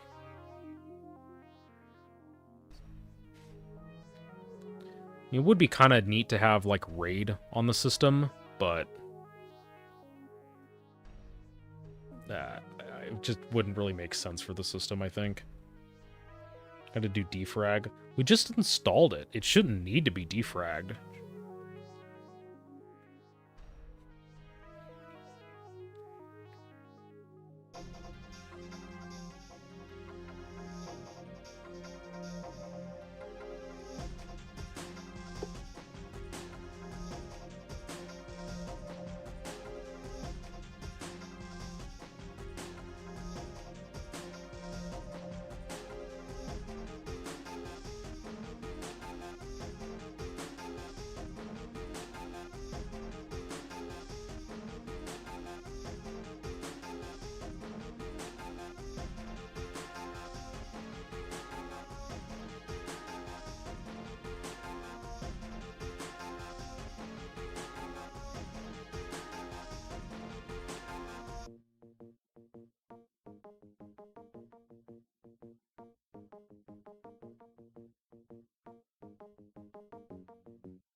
What was the random higher on the right?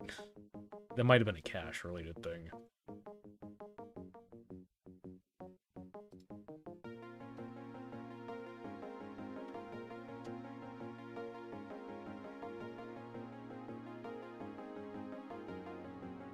Yeah.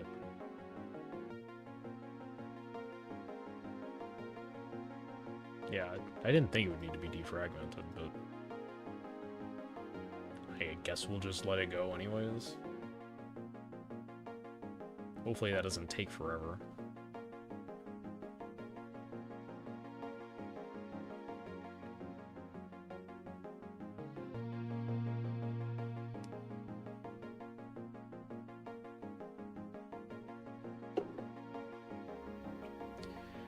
I love that it's just this tiny blue strip in this sea of 1 terabyte.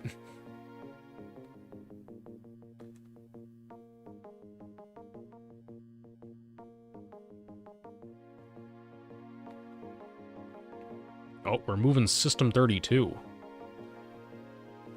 I didn't think it could move system files. Interesting.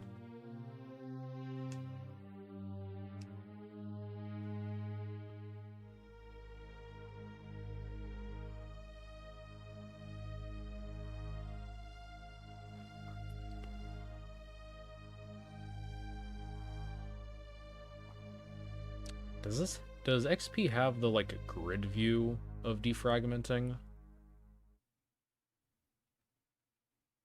I don't think it does. I think that's only on like 95 and 98.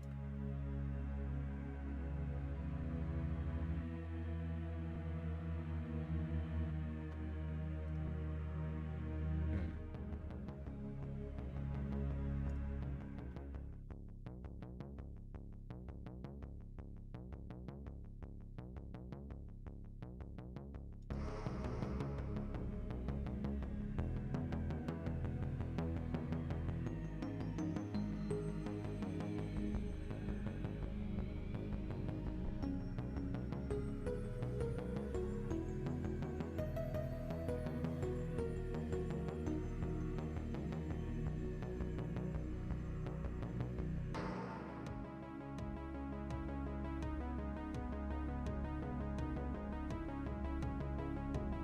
Oh, William, I didn't see your comment earlier about the AT&T videos, but yeah, I did like making those videos. I'm probably going to There is going to be one more video with that computer. In fact, it's down there, behind the chair. We're going to do one more video with that at some point. We're going to try to...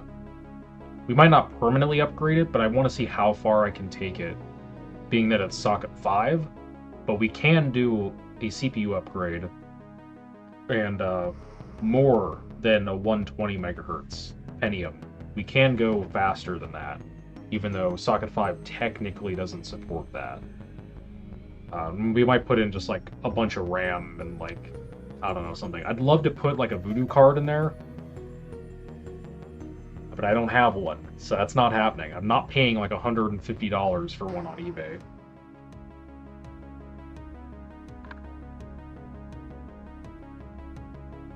And I just recently, I was going to make a video on it, and I thought, nah, it doesn't really make any sense to. I did buy an SD card extension cable, so now I can take the SD card out of the blue SCSI from the back.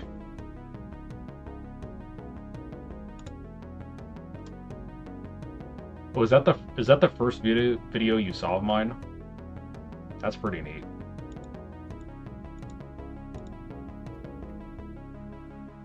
All right, defrag is done.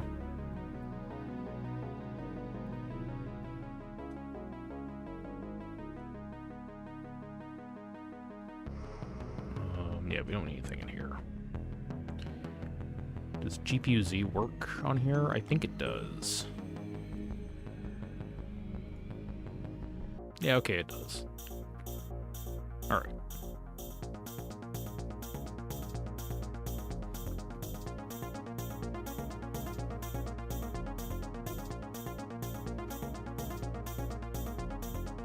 I probably could have grabbed Afterburner, but we shouldn't need that. We're not overclocking the GPU, so that's not super critical. I probably will overclock the GPU at some point, just to see what we can get out of it, because in theory we can... I want to see if I can push it up to at least what the superclocked version of the EVGA Core 216 is. Because I have a feeling I can probably hit at least the core clock. Memory clock, maybe not. But I do kind of want to see.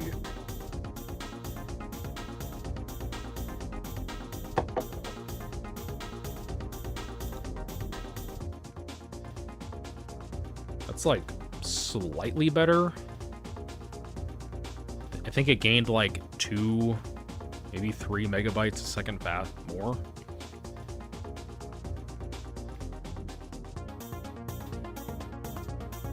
I mean, I guess it helped a little bit.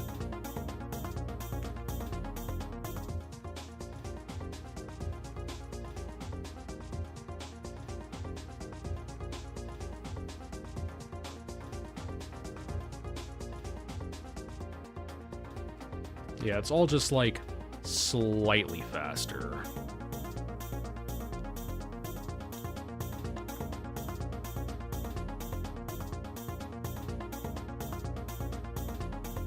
Gotta go. Alright. Hopefully see you in a future stream.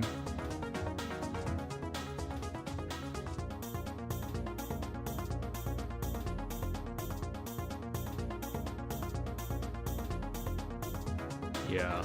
I mean, I might set a fan profile for the card eventually.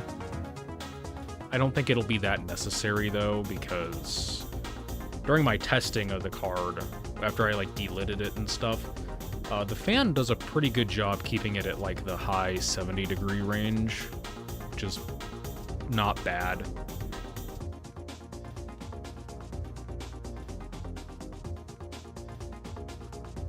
Alright, so it was, like, slightly faster. Alright. Let's run... Let's get some, like, Cinebench numbers so we kind of get an idea of what we're going with here. Oh yeah, the 285 would get pretty hot. Well, it is a 55 nanometer card, though, so... It shouldn't be too bad.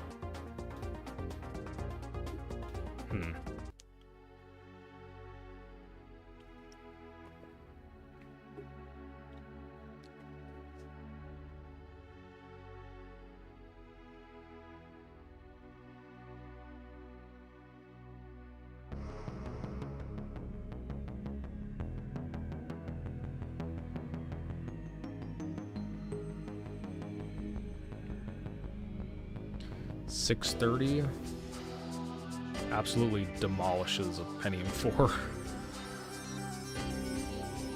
Gets to 85C. Wow. You repasted the card? Like, just between the heatsink and stuff. You probably don't need to delit it, but with a fan profile, you get 75. Yeah, maybe.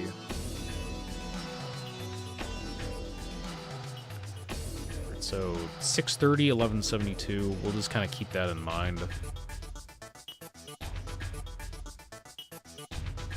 R10's probably going to take a minute. Alright, we're not going to run single. That's going to take too long. We're mainly going for stress testing. We haven't even overclocked yet, but I just kind of want to see what the difference is.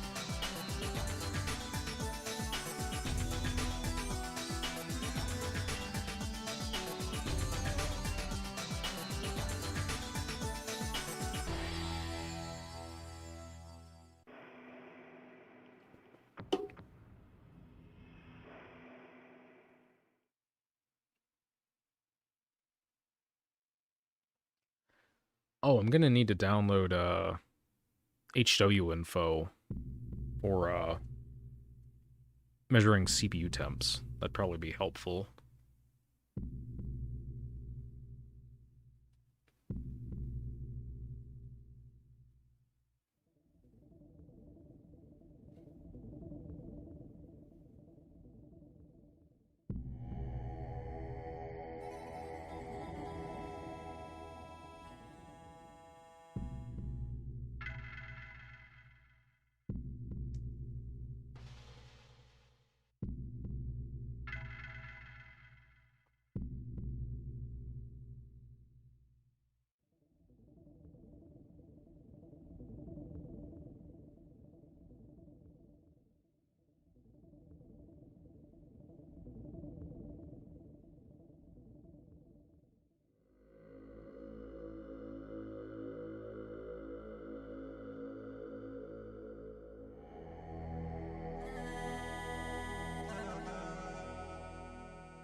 $7,082. Alright. Let's go download HW info. I guess I could... I don't know if HW info works on XP. I know HW monitor still works. But I've heard people say that HW monitor's not the most accurate.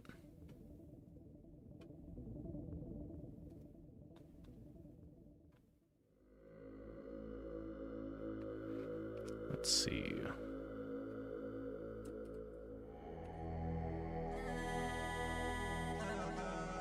Okay, so they kept it up until... They really keep it up until 2024? That's really cool. They did. 7.72, I guess. Could you just link to the download? No, apparently not.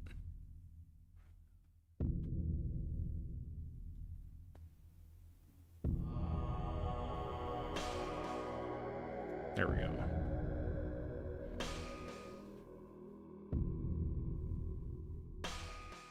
I guess we can get the portable.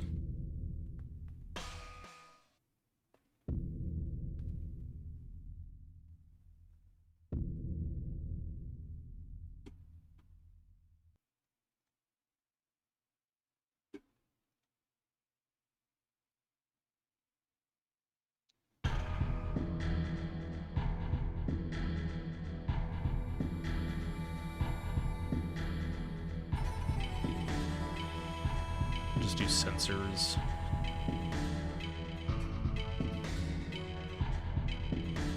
Alright. So 43C was the max that it measured. Okay. Look at this horrible Aorus logo. It's so crusty. Alright, so let's jump back into Cinebench real quick. Let's see what the stock temperatures get to.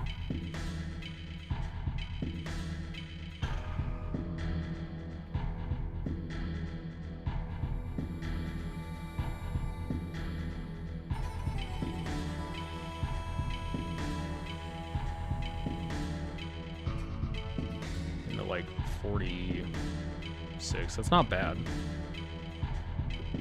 I mean, it hasn't had any time to saturate yet, but...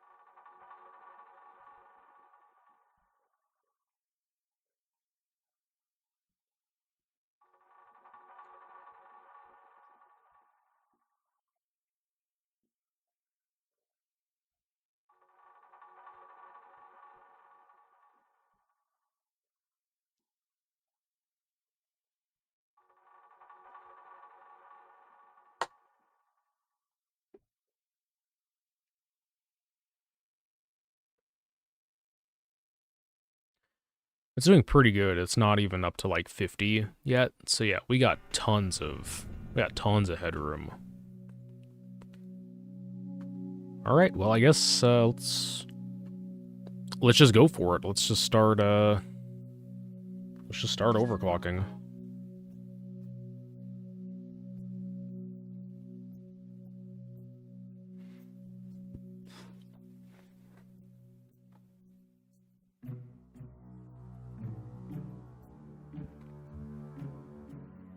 Oh, does USB not work in the BIOS? That's right. So I think because I have the option turned off.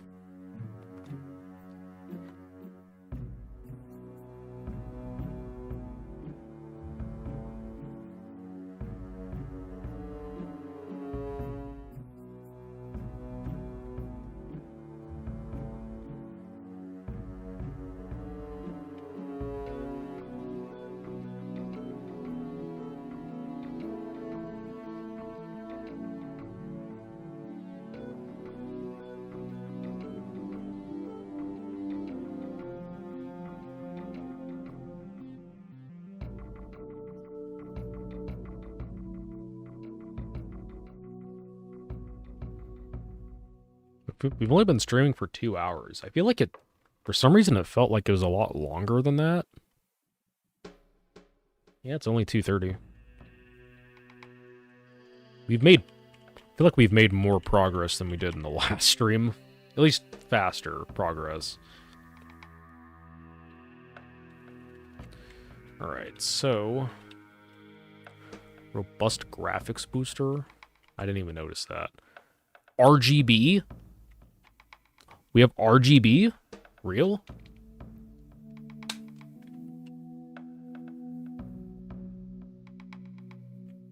We'll just leave that at auto, I guess. Leave the ratio alone. CPU host clock control. Go right to 400. You can go up to 1200? What? Okay, I'd love to see someone try and push it that high. I think a lot of people were saying similar boards were topping out at like 417, which is certainly not bad. 1600, 400.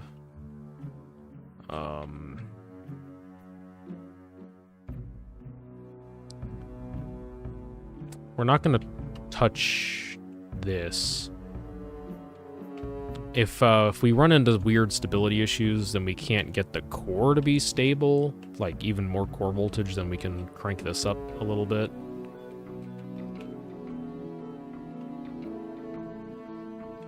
Where's the voltage control? Load line calibration, we're gonna want that on so we don't get a ton of V-droop. CPU V-core 1.28. Now, I forget, what is the maximum that Intel says for this chip? I think you can go up to like 1.4, and it's still technically within spec according to Intel.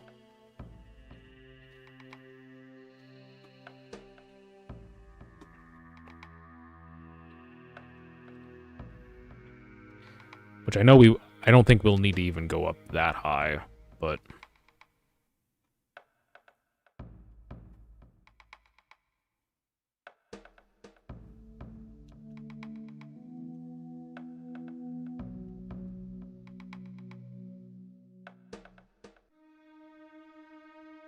Why is the ARC link not showing up for this?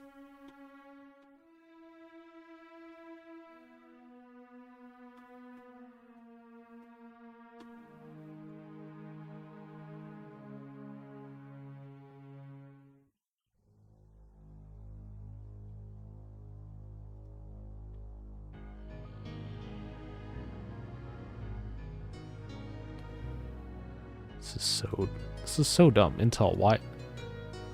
What happened to the link?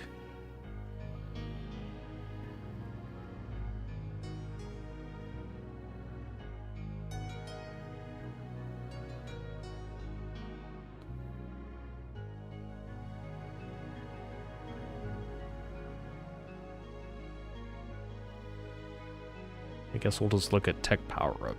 That even says it. Just says 1.2. Alright, whatever.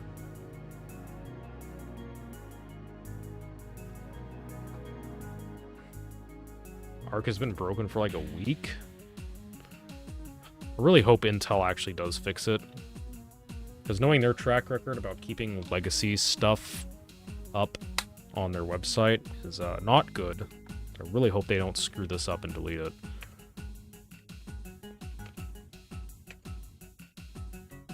Okay, so so it's out 1.28 now.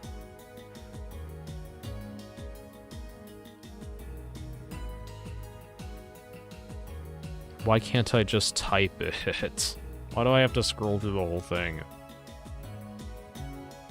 We'll just go 1.3 to start. That's not too much.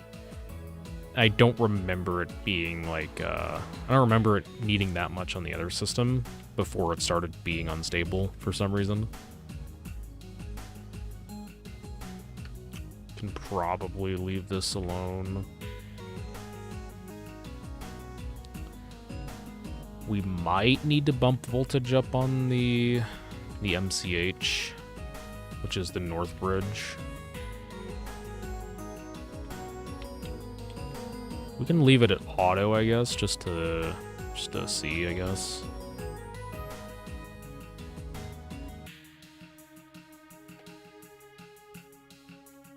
Okay.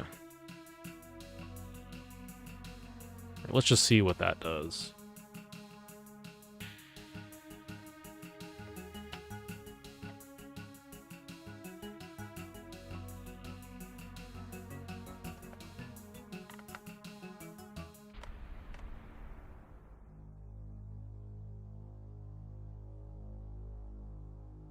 Okay, it's doing its boot loop, which I know it'll do at least like once. No, I think it errored out. Right, we might have to bump voltage up already on the MCH.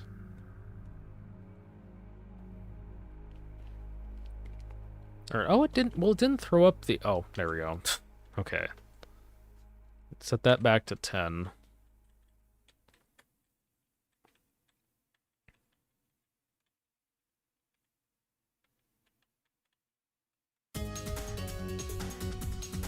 CPU termination. I feel like the MCH is just going to need more. That's what I'm suspecting.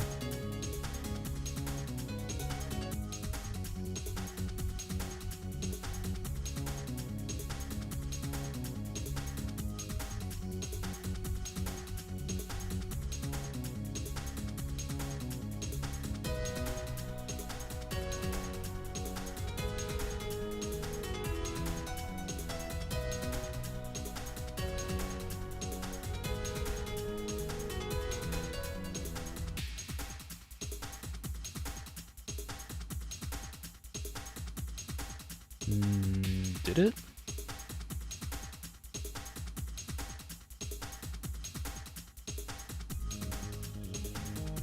Okay, what happened? Why is it just black now?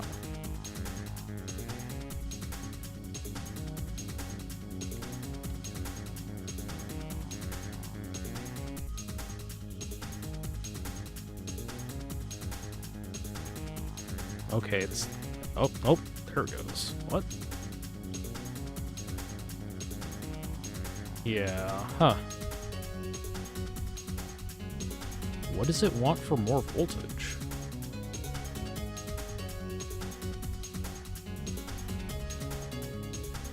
DRAM should be fine at auto, because it's all just pulling it from the SPD, and we're not overclocking the RAM.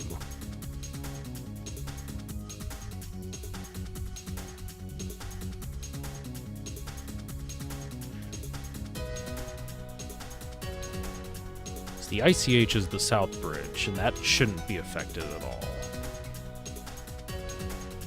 We might have to bump up some of this.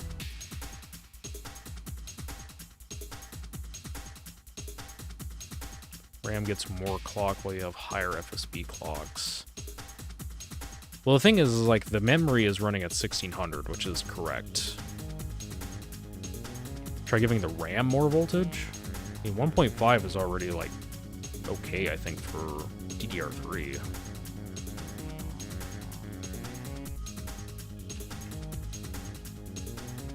Yeah, the memory multiplier thing is weird, too.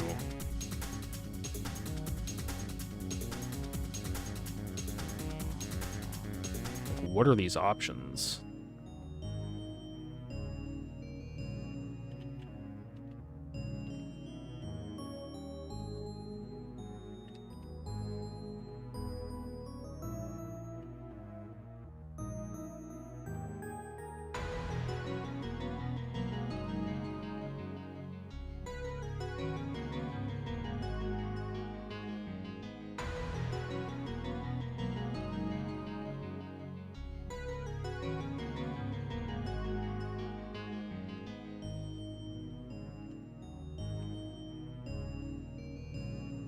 Four times multiplier FSB. Well, yeah, that'll be 1600 mega transfers.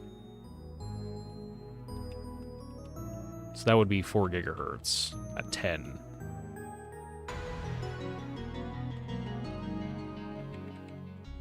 This is definitely different than the NVIDIA BIOS for sure.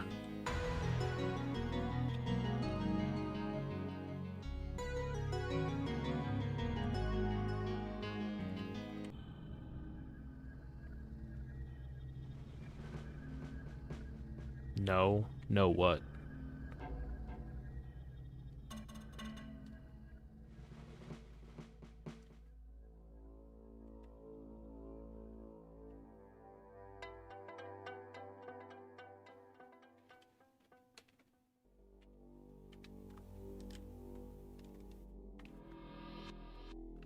Memory controller multiplier option is 4 times your FSB.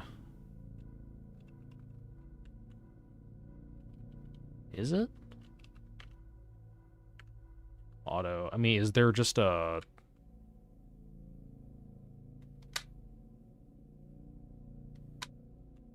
So if I set it to a D option, that would be for 400 megahertz front side bus, I'm guessing? Is that right? Why can't it just give me actual, like, just straight multiplier options? Well, why is this whole ABCD thing here?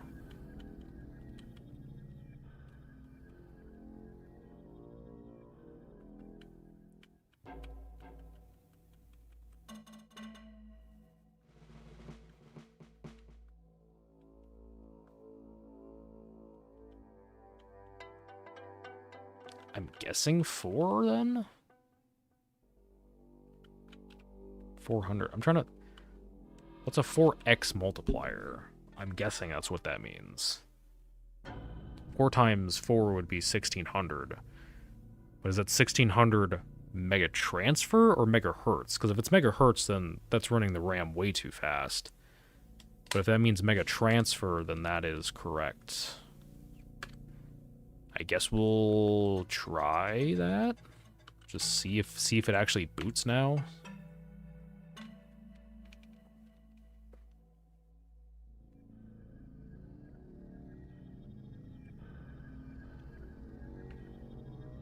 It's 1600 megahertz.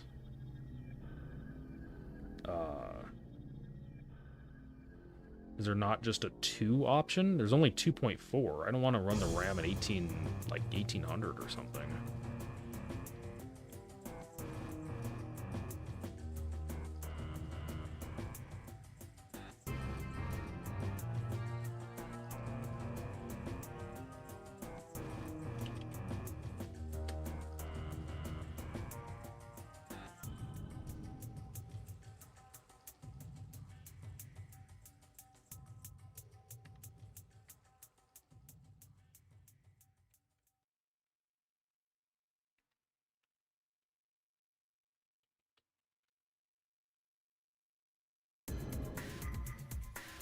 Oh, is the C option 200?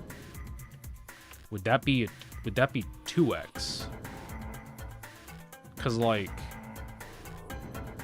why is it like this? This is just needlessly confusing. Cause C implies that it's a 2. I guess I could look at the motherboard manual, I guess, to see what this is trying to say.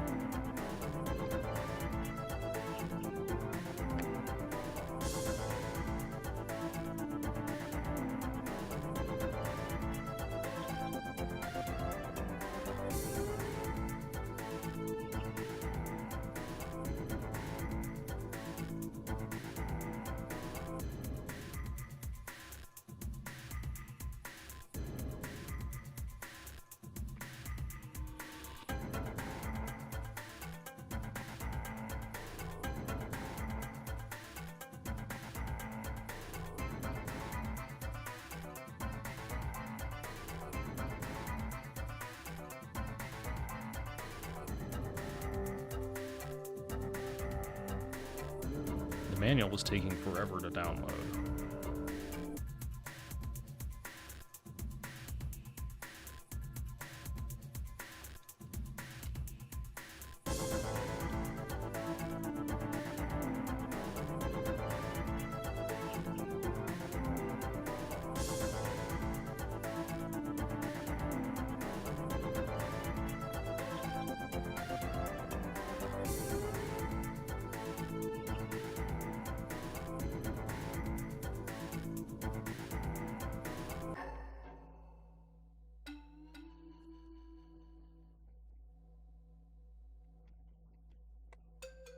Oh, great. Is it not going to explain to me what this is?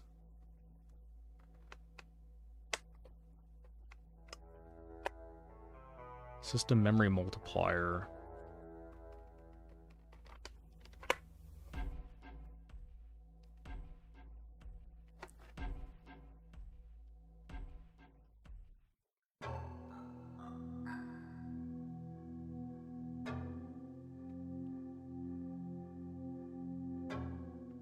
Options are dependent on CPU FSB and the memory frequency latch settings. Oh. That might be helpful. Oh. Oh, okay. Yeah, so I set it to like that. So if I set this to 200, then my options are that.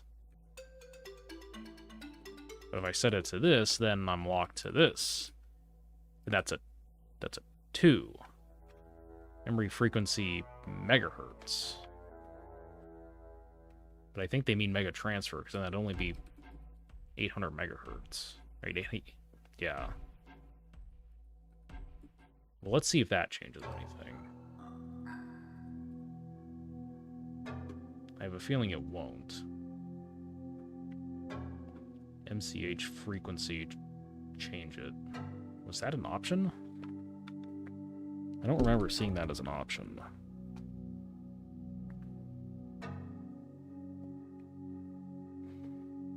Yeah, I think it's just boot looping.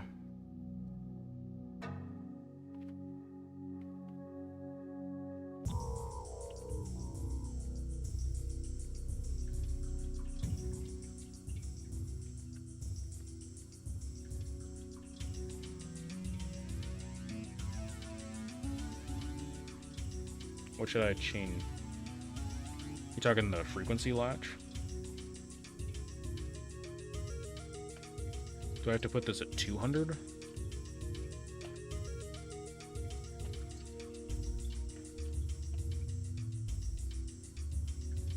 if I set that to 4.0C, that still says 1600. So maybe that's what I need.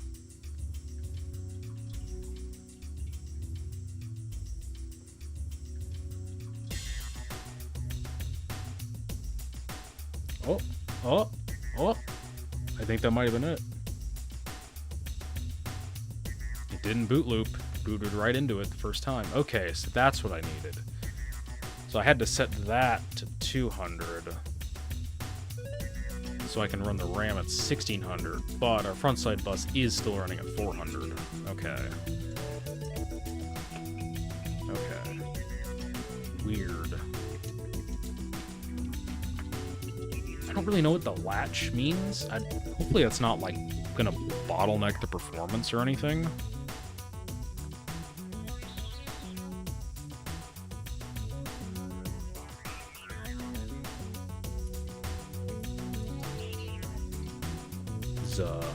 Is it gonna boot? What is it doing?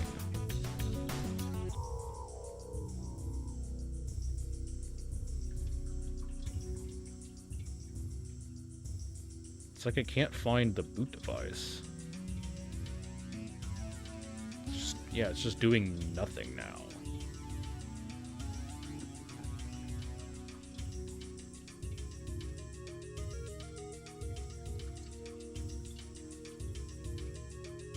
Set it to 400 with a 2x multiplier, but it doesn't give me an option for a 2x multiplier. That's the thing.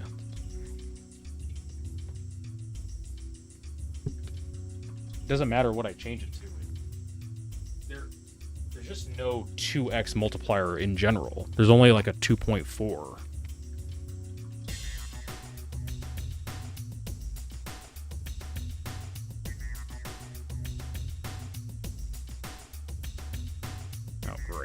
Just not going to go into the BIOS at all.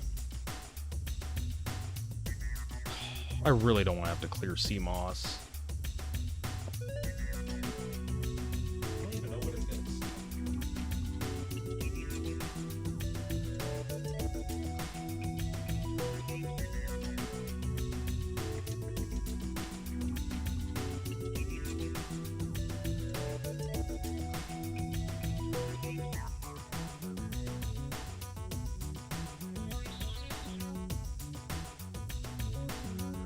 keeps getting hung up? Or if I just take like the bar or something.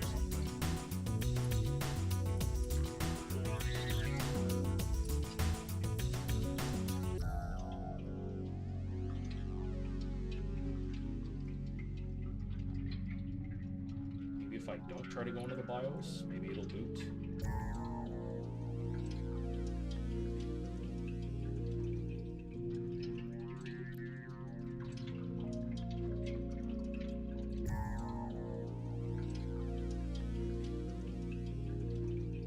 Okay, it's boot looping on its own, I think. So maybe now it'll revert back.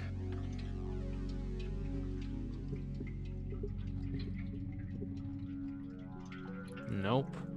Still there. Great. Really don't want to clear CMOS. I have to change everything back.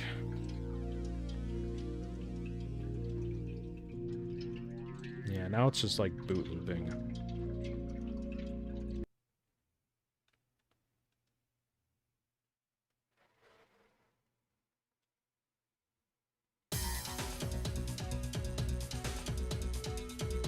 Maybe if I do the express recovery thing or whatever that is. I think that's only for the BIOS.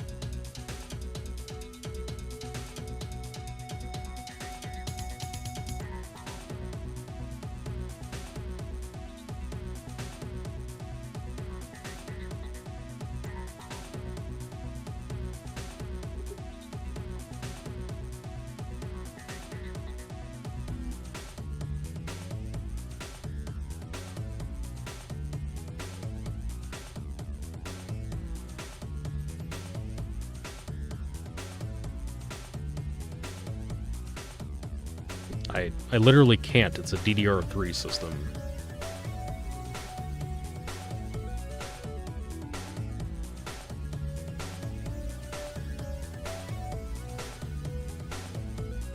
Oh, finally. Finally, it reverted back. Jeez. 775.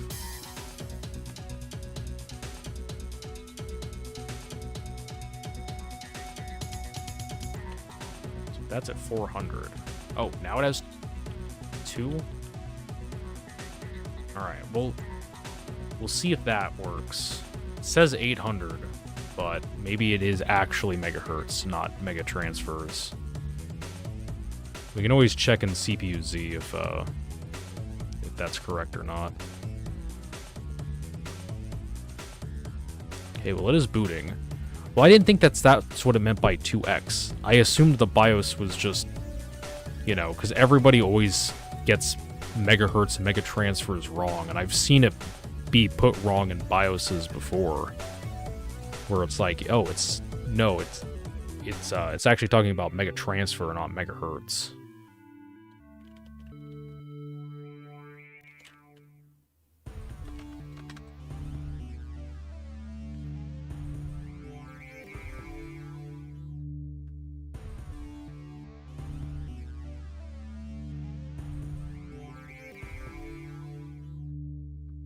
Okay, that's 4 gigahertz, 1600 memory. Yeah, DRAM frequency is only 400, so we're only running the RAM at 800 megahertz. Why is it running at CL6? What?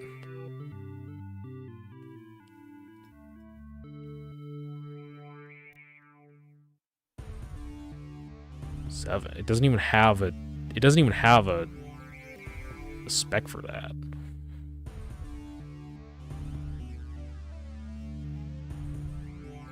Oh, okay. It says for XMP, the voltage is supposed to be 1.65, which is... I mean, I did leave it in auto. Maybe if I manually set it to this, maybe.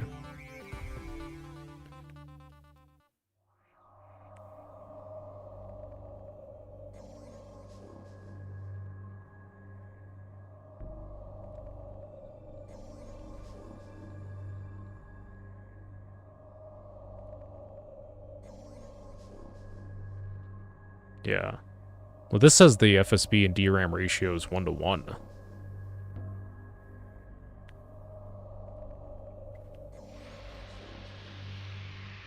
let's go back. If I change it back to 4, I wonder if I change it back to 4, but I manually set the voltage, I wonder if that'll work.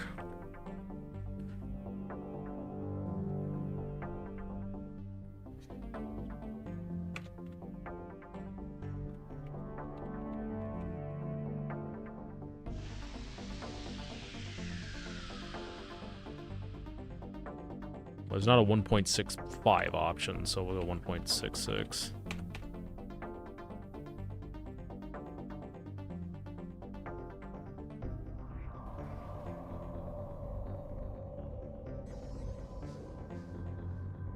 Oh, okay.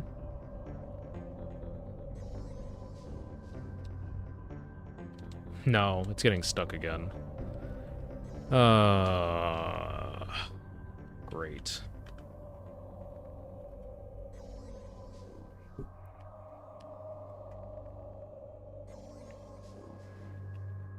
So can you just not actually run the RAM at 1600? Because, like, all the advertising for the motherboard and everything says it can do 1600. All of it says it can do 1600 megahertz DDR3.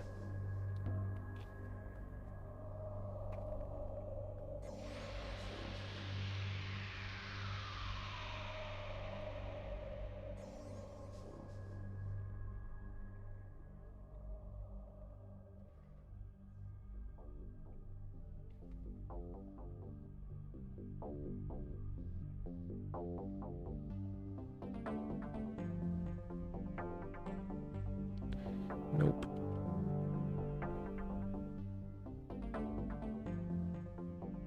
Yeah, 1600 is a lot for 775, but, like, it says it supported it, and that was, like, that's the thing. I was like, does it actually support it? Because, yeah, I don't know. It's just boot looping a bunch. Hopefully it gets back to the point where it resets itself, like it did before.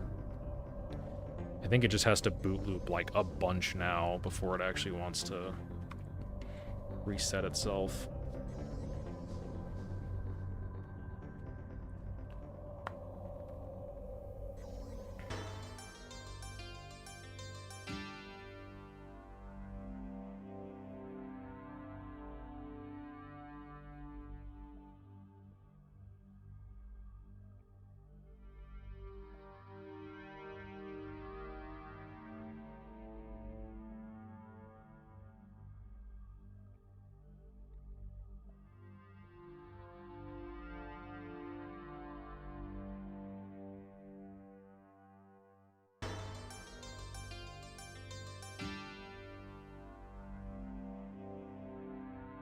It's on its, like, probably, like, 12th reboot at this point. But it did eventually get back to where it reset itself, so...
Now it's just, like, stuck.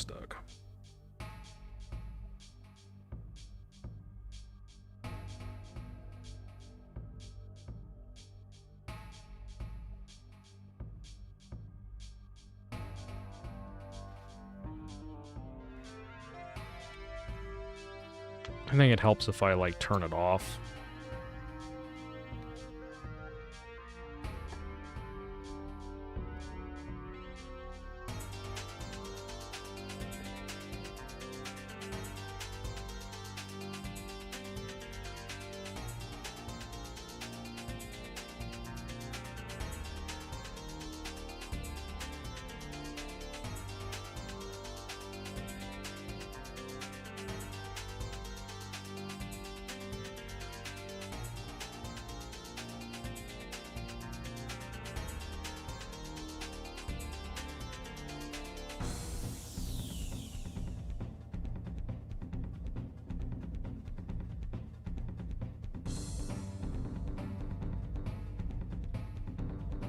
I guess if it doesn't do it after the next few times, I guess I am just gonna have to reset CMOS, unfortunately.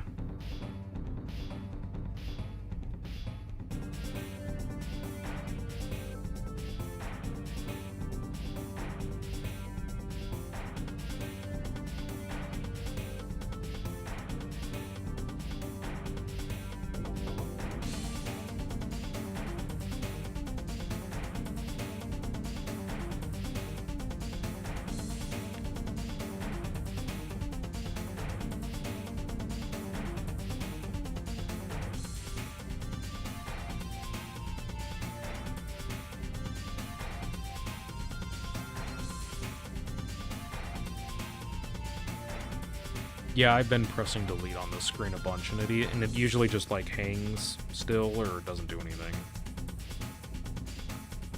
It really doesn't seem to matter if I press delete or not.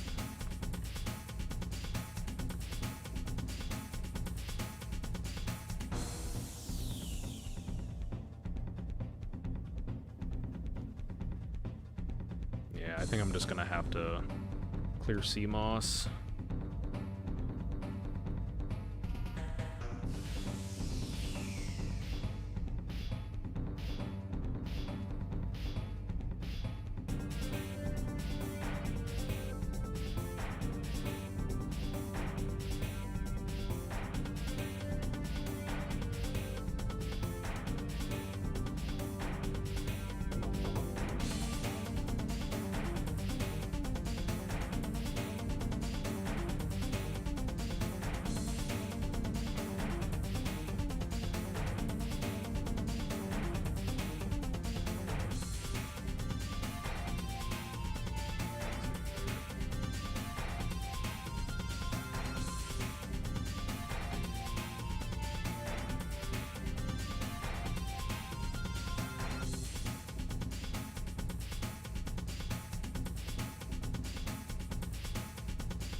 CMOS has been cleared.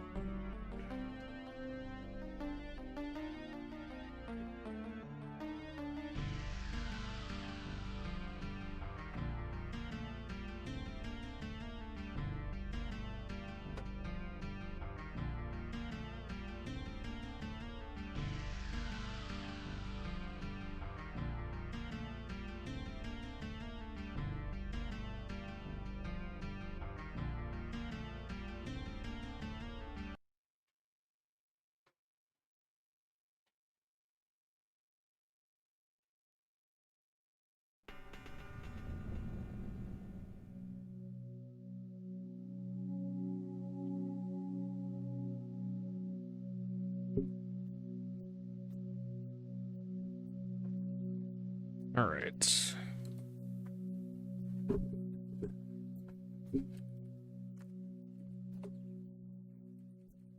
So it didn't reset the time, at least. Quick boot enabled. CD-ROM second. USB HDD third. Hard disk.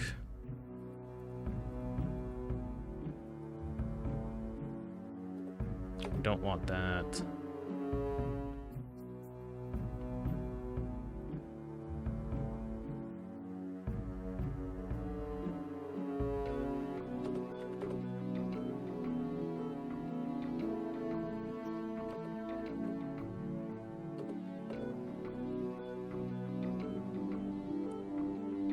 The quick boot menu the same we have nowadays?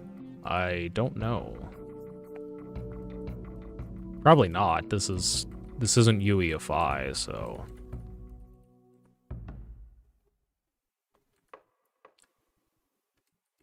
I think everything in here is fine.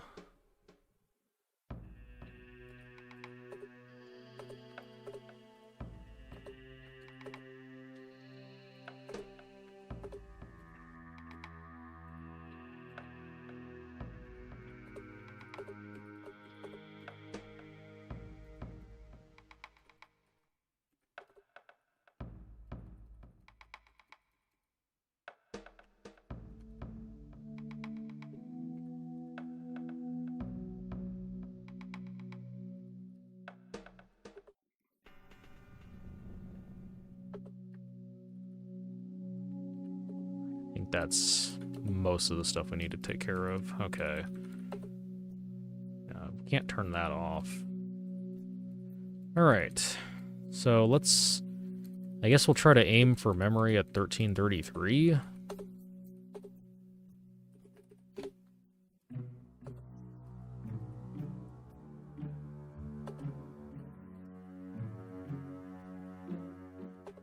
Performance standard XMP.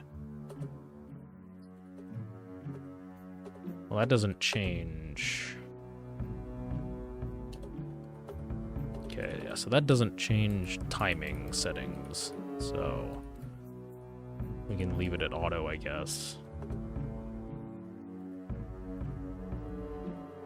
So we change this. Oh. So if I set that to 402, it'd be... So that would be 1333.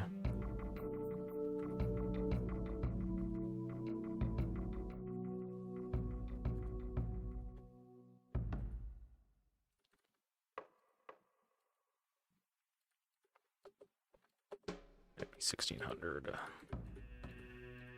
Alright. I wonder if maybe it was just the XMP thing being on. Maybe it just doesn't really work with XMP. I don't know. We'll at least see if we can boot with 1333. Let's set CPU back to 1.3, just to be safe.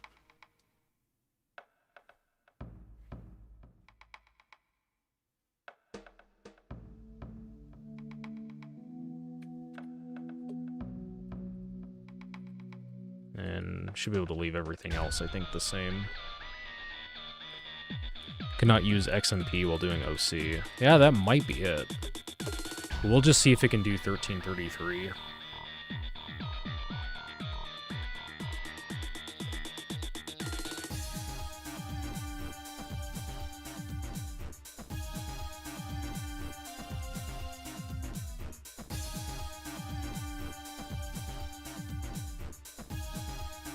Nope. It did not like that.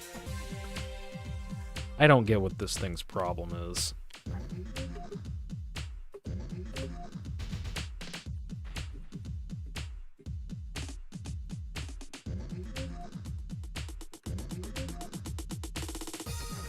Maybe that's gotta be 1333? That'd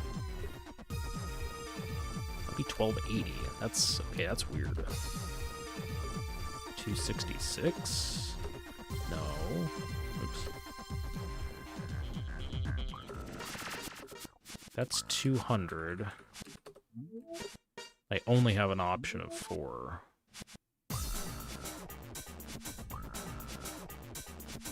Set everything to extreme option.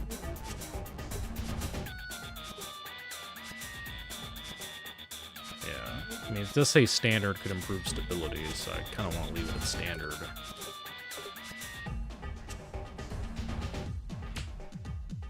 Oh. Oh, I was leaving it at auto. Oh, now it's actually disabled. Maybe that'll help. So I set that to 400, I set that to 3. Okay, let's see... Let's see if that has anything different.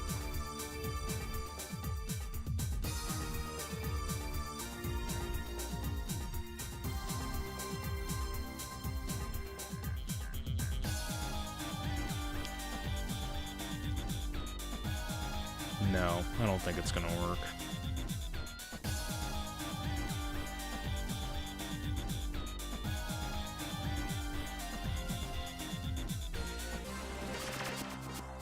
Yeah, it's just boot looping.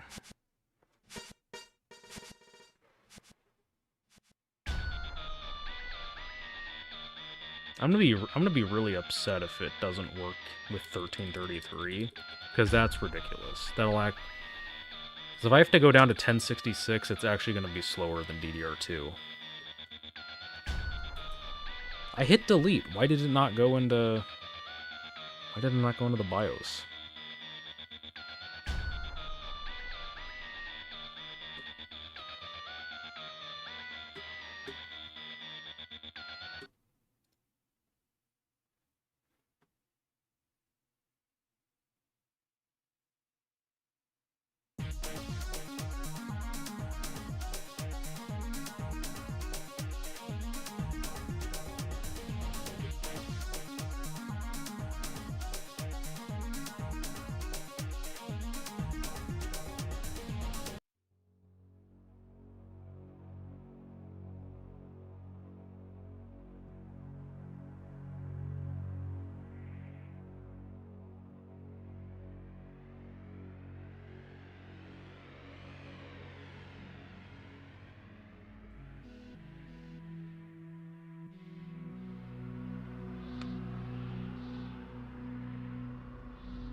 Why is it not? Why is it not going into the BIOS now? This is so dumb.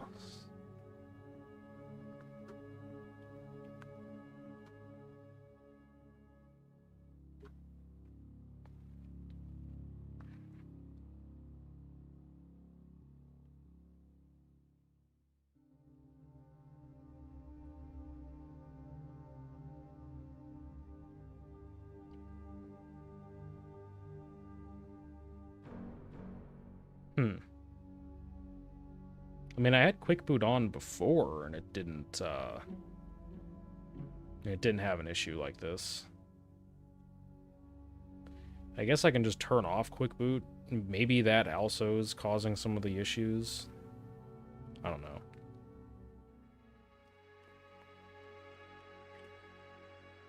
Okay, it says prepare to enter setup, so like... Okay, there we go. Oh, why did it work this time?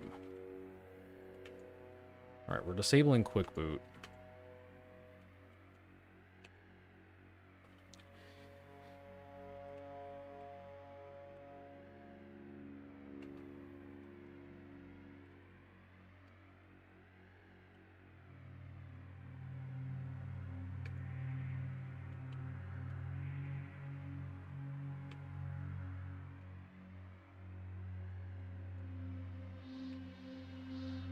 How did I get it to 1333 originally? Was it 1402? Alright. We know it boots with 800. Can we boot 1066? If 1066 is all I can get out of it, I'm gonna be really upset.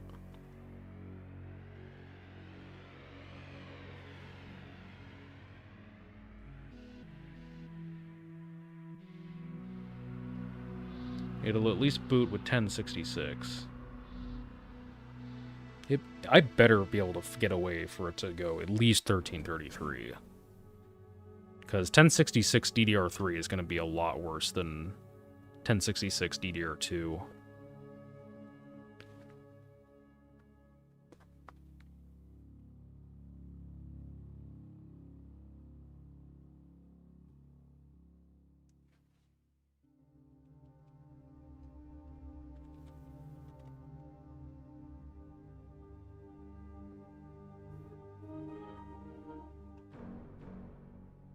Dual channel.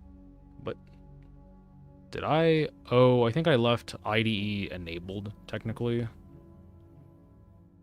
I had it disabled before, but...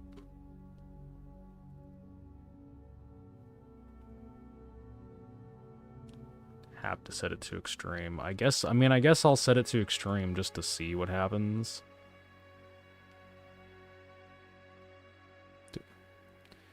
How many IDEs are you installing?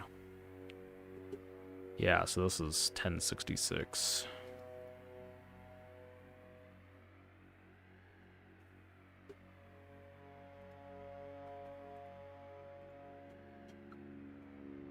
All right, we'll try. I guess we'll set it to extreme just to see.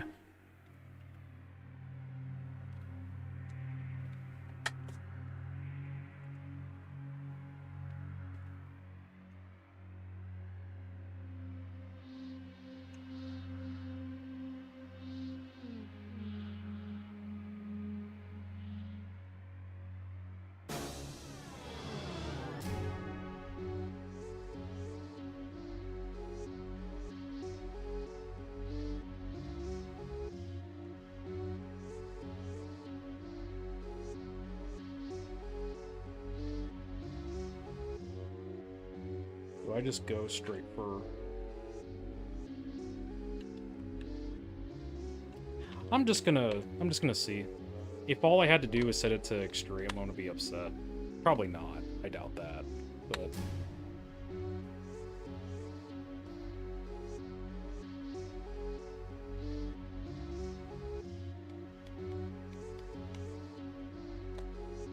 yeah, no, it's gonna boot loop. Okay. I mean, I did try going straight to 1600, which was being a little optimistic, but...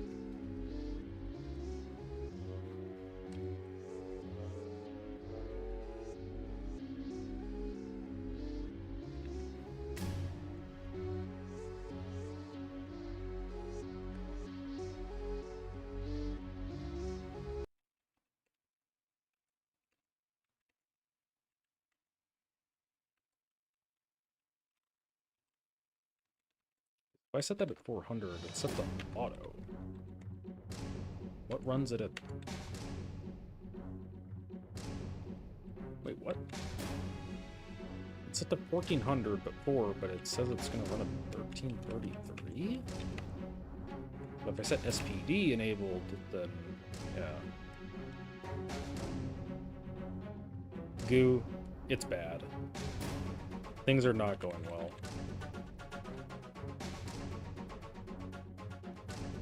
Gigabyte lied to me. 1066 does not, or 1600 megahertz is not working.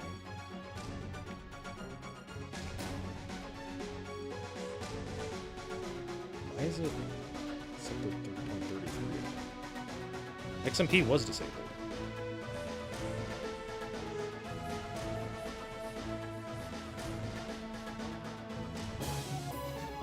Oh, it set the CPU bus back to that. Why would it do that?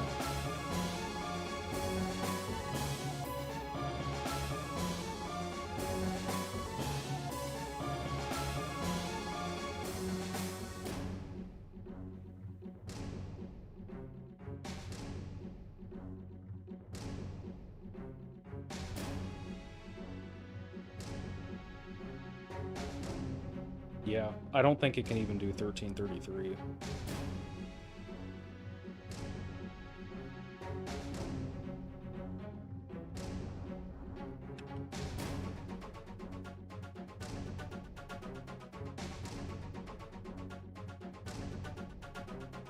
Yep.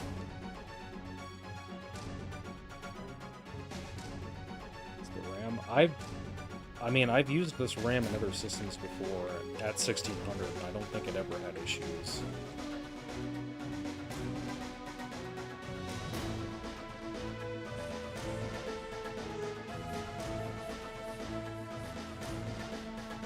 Can I just not do 1600 RAM with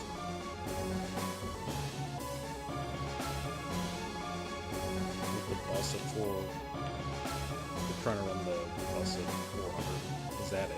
Can I just not do that? Not 33.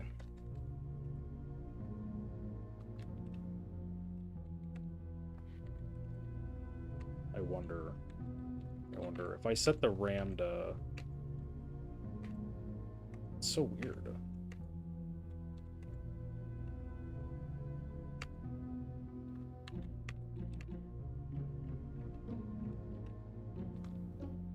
It's like as soon as I change the CPU bus, this immediately shoots up to 1600, like, regardless of settings.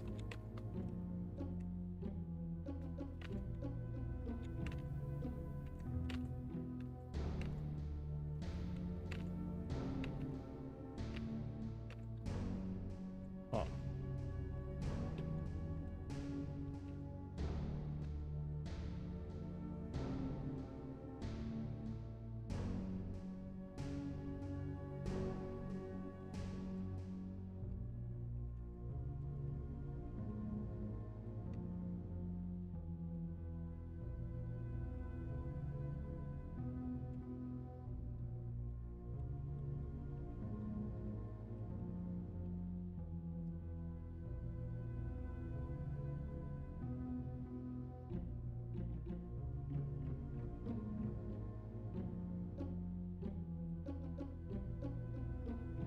Just try 1066, I guess.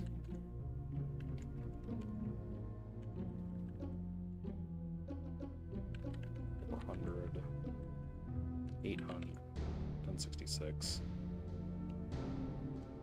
Is it 1333 was stock? Yeah.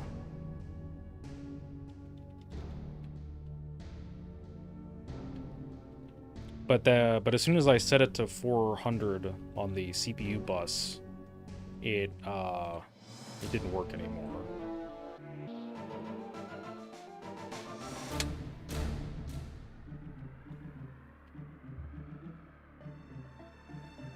I don't know, maybe I should have just been having more voltage in this the whole time.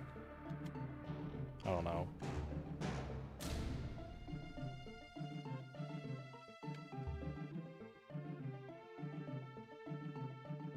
I'm gonna set this like 1.26, and I want to see if I can get it to boot at like 1333 then.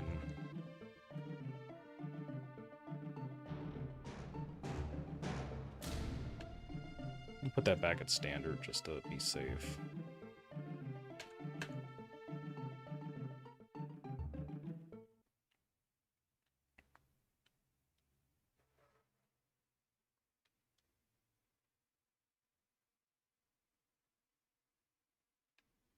Nope.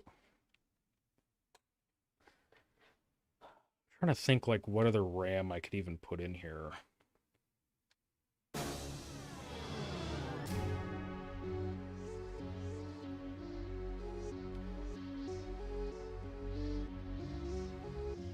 What other RAM do I even have?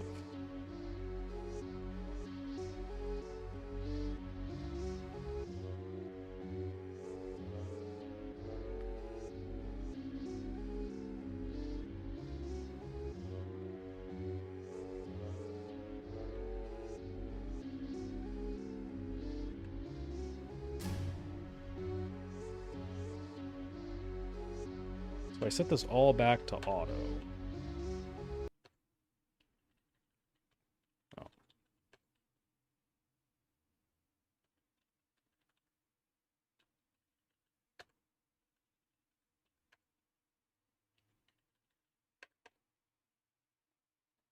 Does it still work? Yes.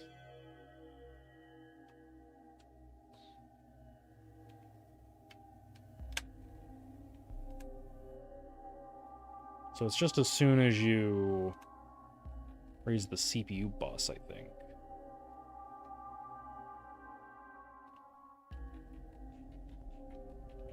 So maybe we need to up the bus voltage.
Trying to think of what CPU termination is.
Yeah, I'm not really sure what else to do other than try different RAM, I guess.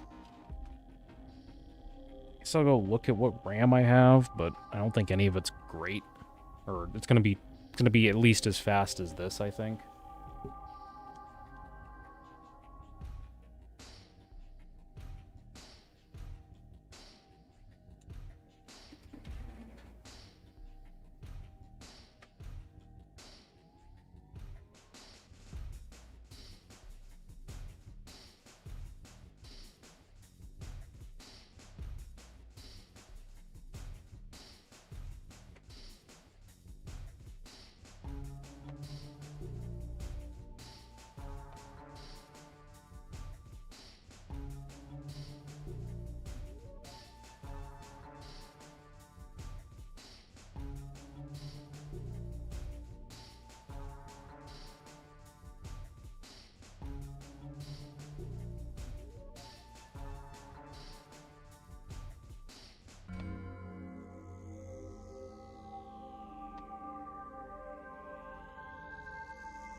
Okay, all I have is this RAM out of an HP. There's two 4 gig sticks of 1333 pretty sure. This is literally the only DDR3 I have that's slower than 1600. Or well, I do have some 1066, but it's ECC. So I guess I'm just gonna stick the RAM in. I'll stick this in just to see if anything is different. I kind of think it's not. I think the board is just, for whatever reason, you just can't clock the RAM high at all if you try to overclock the CPU, which is really dumb. I guess we'll try this just to see.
Okay. Well, it's already booting with the new RAM.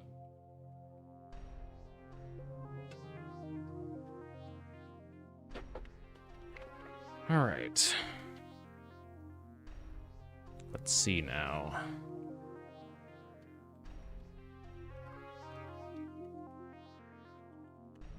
It's to 400. It wants to push it to 16 automatically, which it obviously can't handle.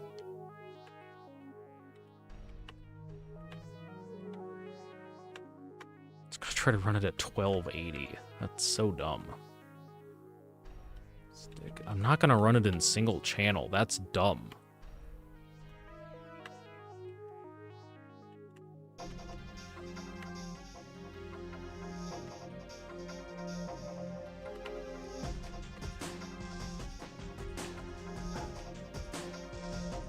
The whole DRAM frequency multiplier thing is so confusing and dumb for absolutely no reason.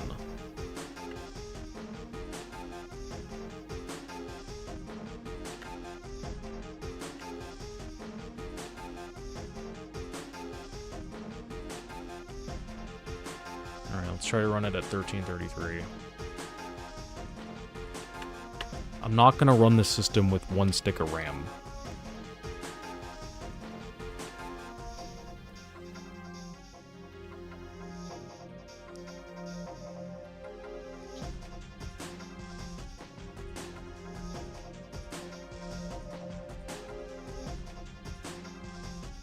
Command rate? I don't even think I've seen the option for that yet. Also, it's boot looping. It won't even run it at 1333. That's the dumb thing.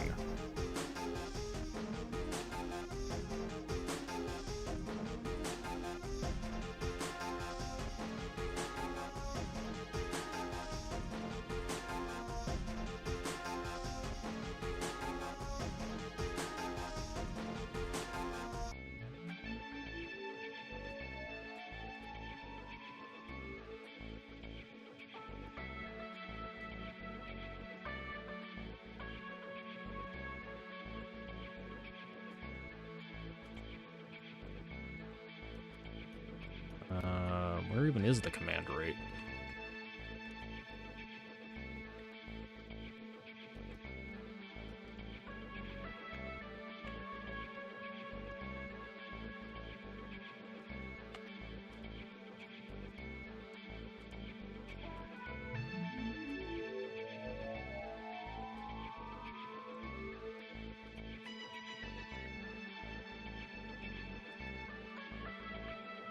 Okay, so that's running at 400. If I set that to 1333, it's going to want to try to set that. Let's just see. Will it boot at 1280 for whatever reason?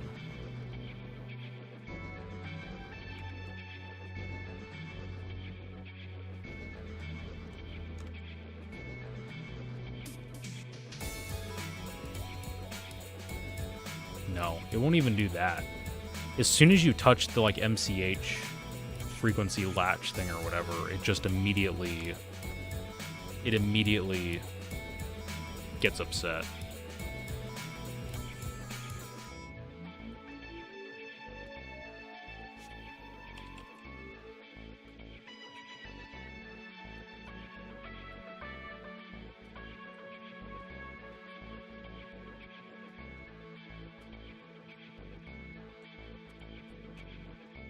What happens if I just set this back to auto?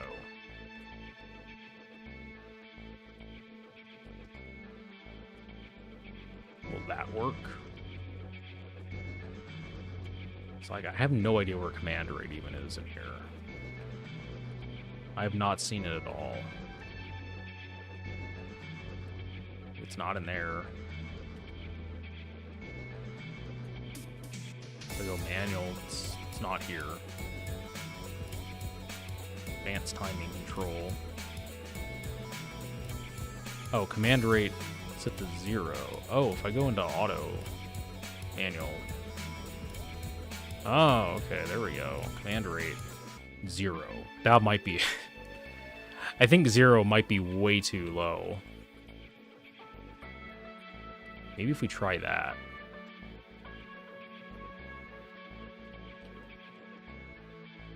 All right. Well, I did just change this to auto, so we're gonna change that back. We only want to do one thing at a time, so we know what works. I don't think that worked. Okay, so we'll try changing the command rate just to see.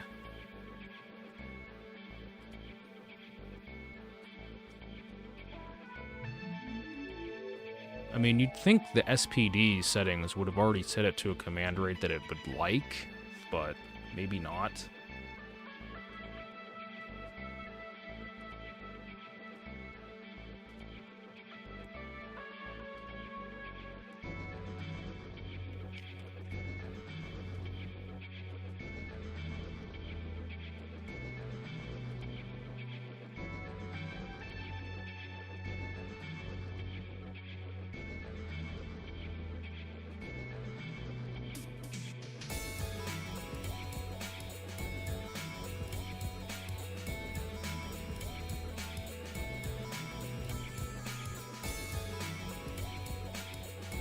Command rate 1. Does that fix it at all?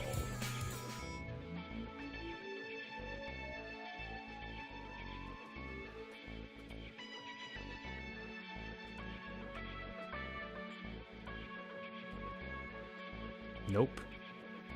And I guess I could set it to 2, but...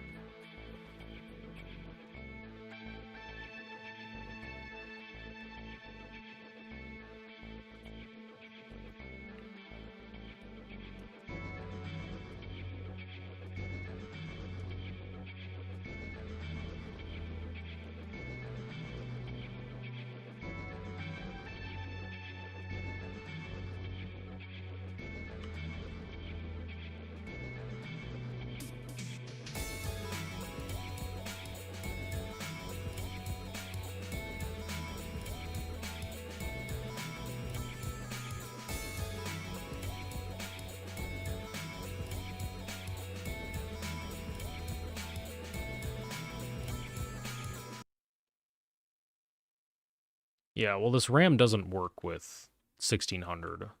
It only boots to... It's only supporting 1333. I could put the other RAM back in, I guess.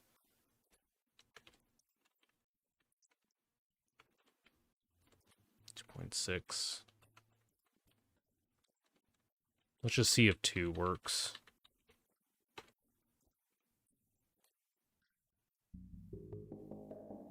I'm just going to throw the other RAM back in, probably. I think it's already going to boot loop. Yeah, it's boot looping. It worked with 2 multiplier, but it ran the RAM at 800 megahertz.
The old RAM is...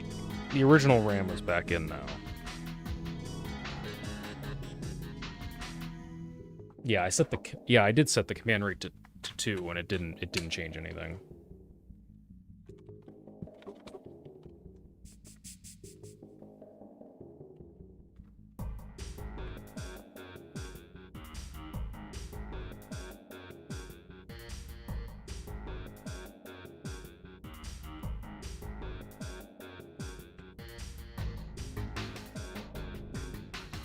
Yeah, that's at 2.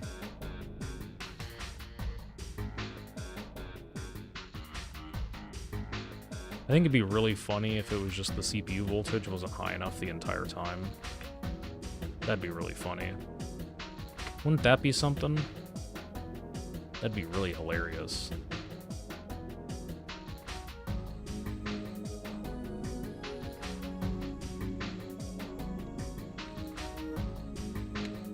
No, it definitely wasn't that. Yeah, no, it definitely wasn't that. It's boot looping again already.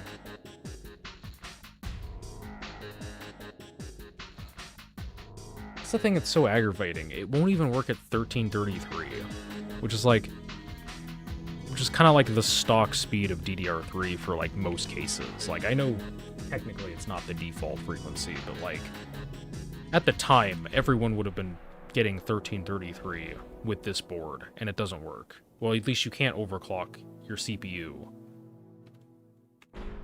at the same time.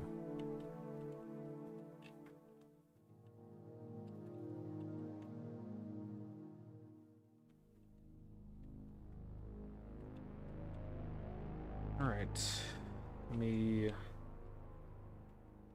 So let's see, we set that to 400 and then 2. And that got 800. Does it still even boot with that? Which time did this board come out? 2009. Like, I think it's like late 2009 is when it came out. Oh, it's not even working with that now.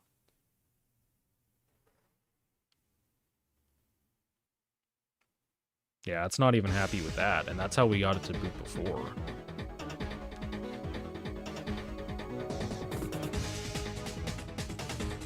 Granted, I did have the command rate set to 0 back then, but that...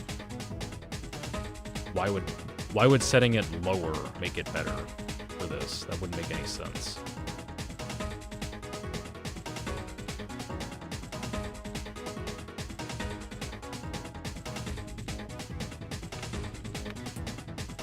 I think I'm just gonna throw the voltage cannon at it. Everything's getting a bump in voltage. Not by much, but, well, PLL shouldn't matter. MCH, you're getting a lot. CH reference, I don't know.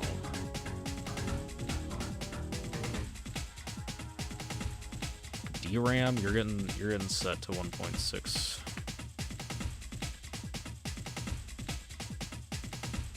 Load line enabled. 400.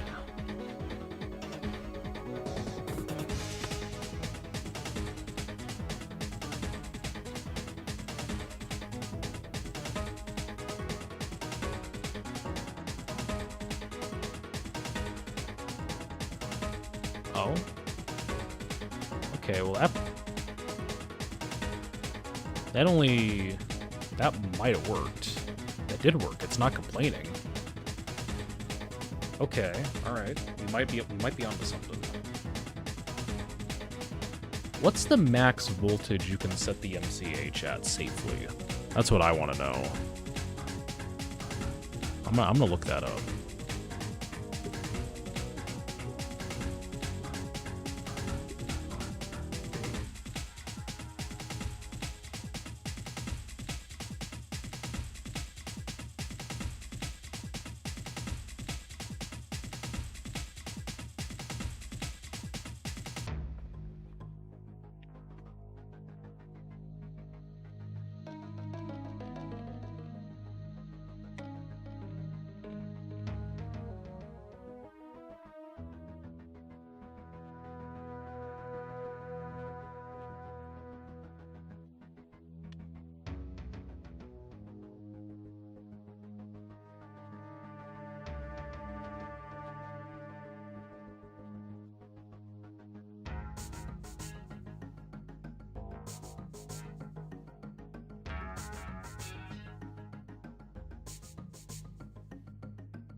So apparently we can go like way up on the MCH. As long as we have cooling on it, which means I need to put the side panel back on. I might have been too conservative with the voltage. Because one hard form post I saw was saying like older MCHs could go to like 1.375 or something like that. Which this one is newer. I don't know what MCH they were talking about specifically, but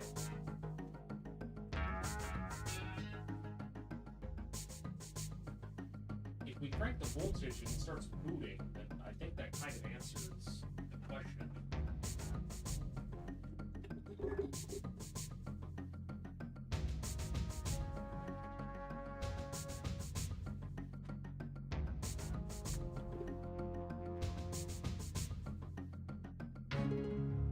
Okay.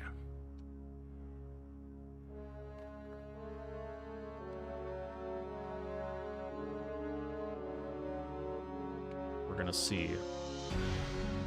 We're setting it to 1600, and we're gonna crank. I wonder what the max it'll let me set is. Oh, it lets me go way up. Let's set it to 1.3. Just to start with.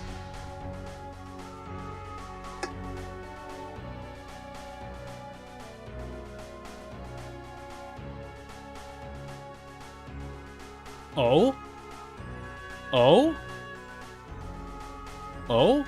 We might be getting somewhere. Oh? Did that do it? It at least booted. It at least booted. Can it get into Windows?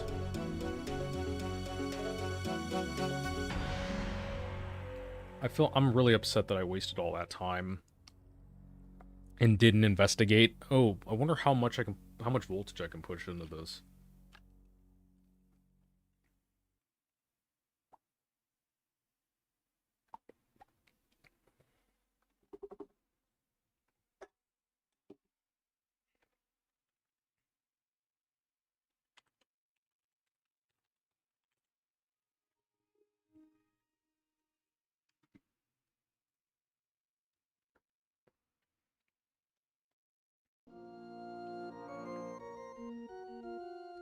Yes.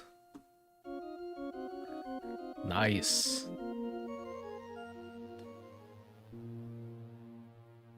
800 megahertz, so that means it is... We're not running at CL9 because we don't have XMP on, but we can mess with that later.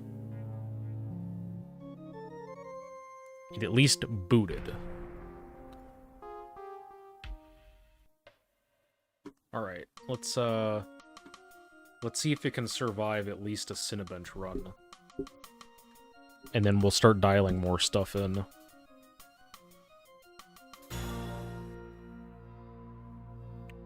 Okay, Cinebench R10.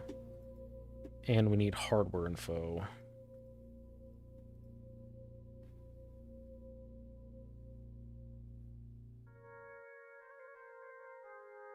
Oh, that's right. I used the portable version of hardware info.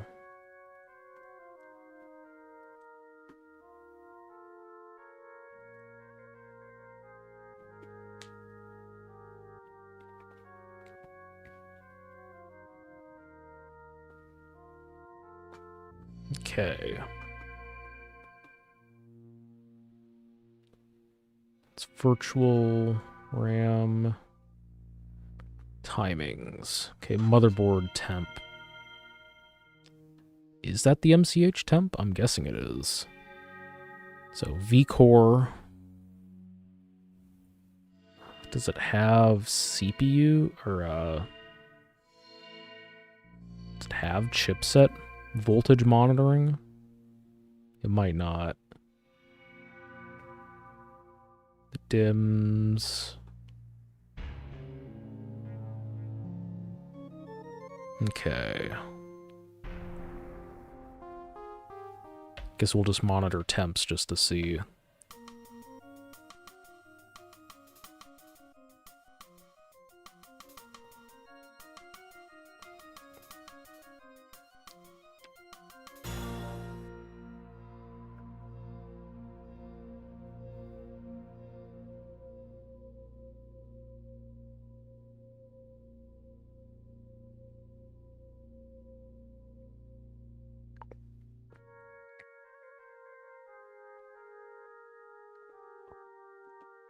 Well, that's gonna take time to see. I need to go to the bathroom. And I'm gonna run an ad since I just realized I haven't done that at all this stream.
Well, it completed it. That's a good sign.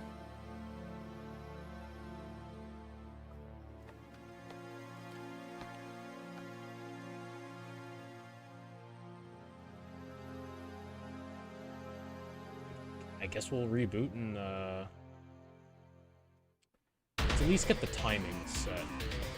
I'm just gonna set XMP on just to see if that does it.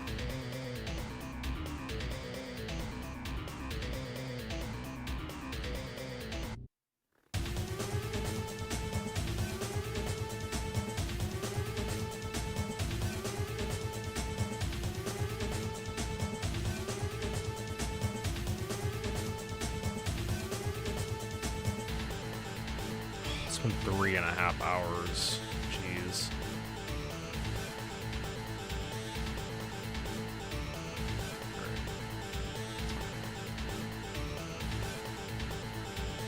Probably I'll dial probably the CPU stuff back once I'm confident that it's at least halfway stable.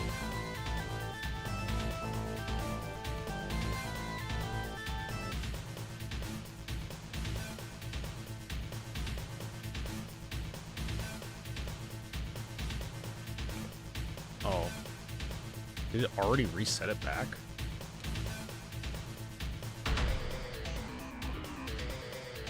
No, but it set the multiplier to 8. Why did it do that? Did I just not realize it did that?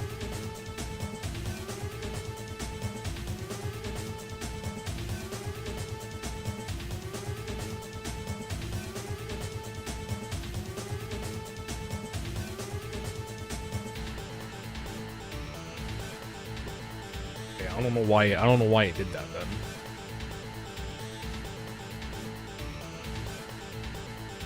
Weird.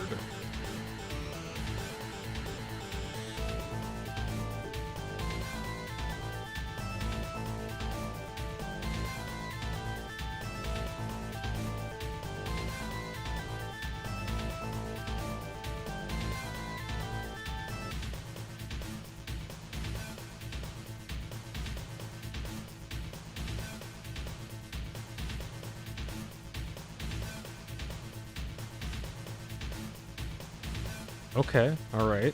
So, timings are right.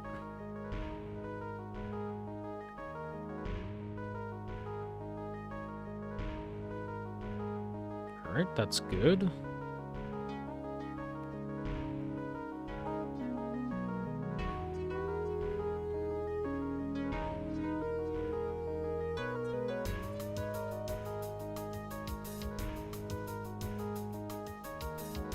I guess it didn't launch. Cinebench. Why? Okay, there we go.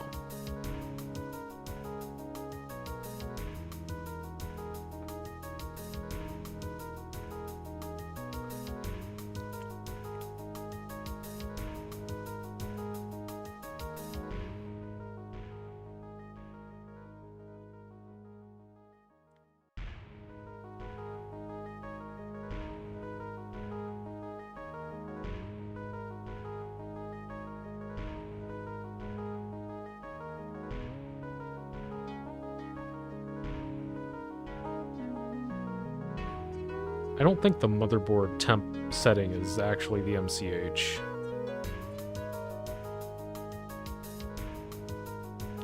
Hey, what's up? We've had a bad time, needless to say.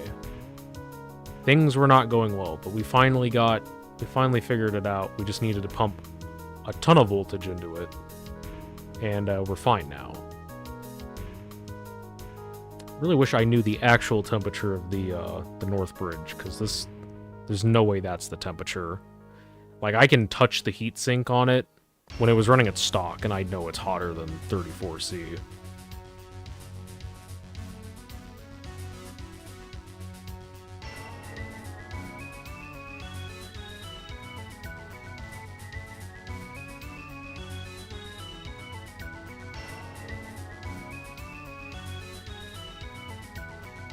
core is at 56. That's pretty good.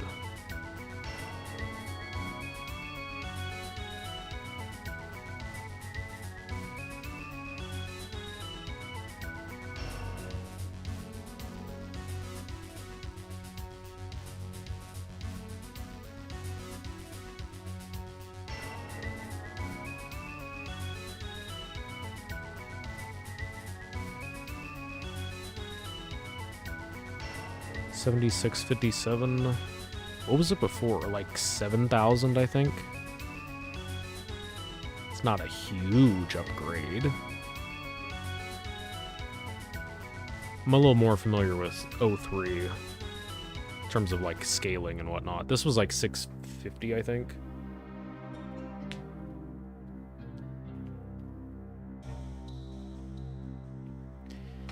If I feel like the heatsink is getting too hot on the motherboard, I might just get like a 40 mil fan to like blow at it from the side or something.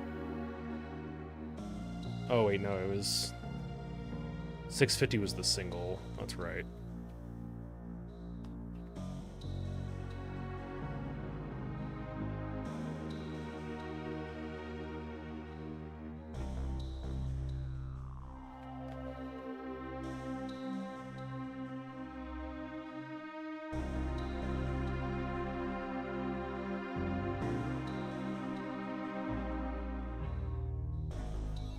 Yeah, I mean, I'm not a fan of 40 mils either, really.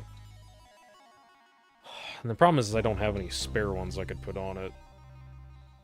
752. That's pretty reasonable upgrade. But considering that we have DDR3 running at 1600 megahertz now and a 4 gigahertz Core 2 Duo, I'm not gonna say this is like world record like potential of performance we could get out of the system, but I am saying this is probably in the top like 2 or 3% of what you could get out of a Core 2 Duo system.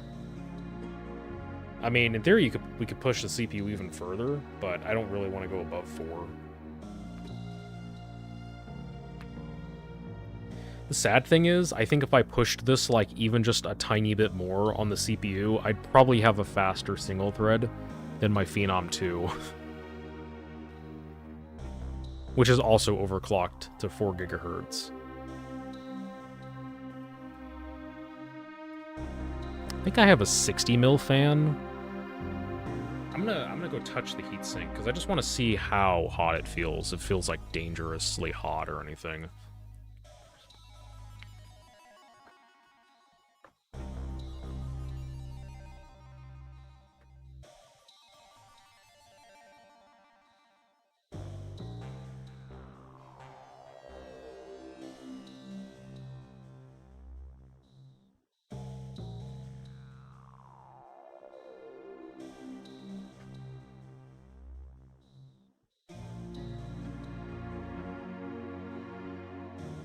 I would describe the heatsink temp as,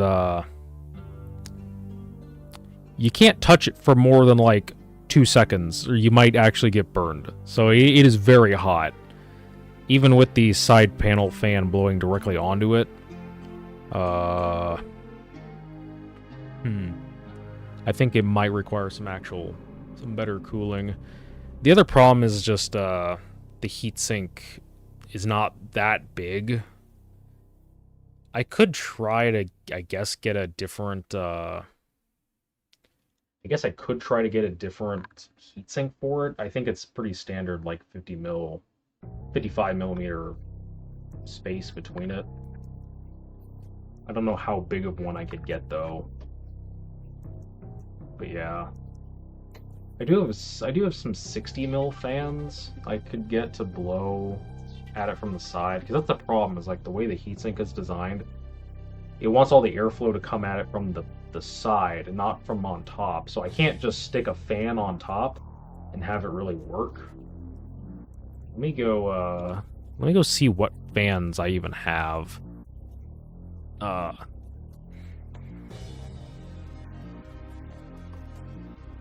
pretty sure 60 is the smallest I have at the moment.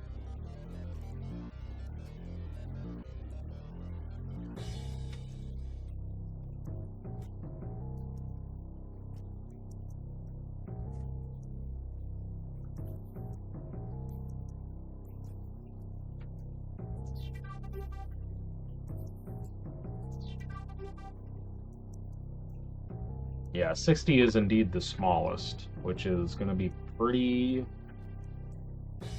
big for it. I don't even know how I'd get this to like stay in there. I don't even think I could glue this to the heatsink because it's too big.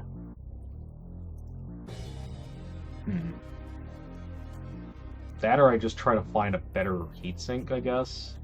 I did repaste the heatsink, which is the good thing. I didn't just leave the old paste on it. Zip ties? Maybe? That might work. I'd have to see. I think I'd do that off stream, because one, it's already been so long, and I don't have any way to set a camera up really at the moment so that you could actually see what I'm doing. So let me just look at it again.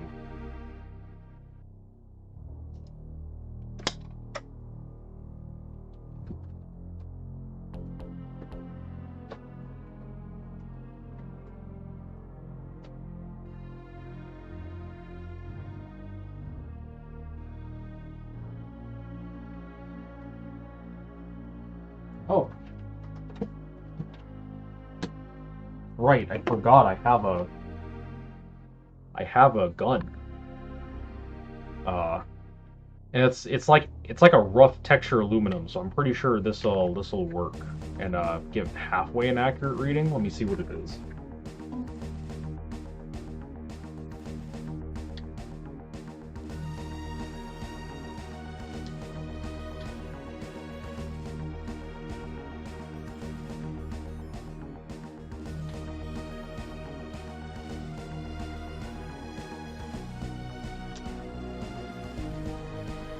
It says it's 60C on the heatsink. That's the core is probably like at least 5 degrees hotter than that. It's not like horrendous temps. Not great. Yeah, it's not great. It'd certainly be better. I might just have to buy a 40 mil fan for it. That might just be what I have to do. Let me see if it's getting hotter now that the fan isn't blowing on it.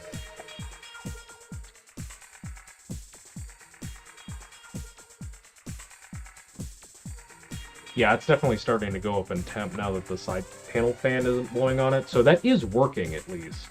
That's good. I'm just gonna see if I can like sit this kind of on top of it to see if it can blow down and see if that helps it at all.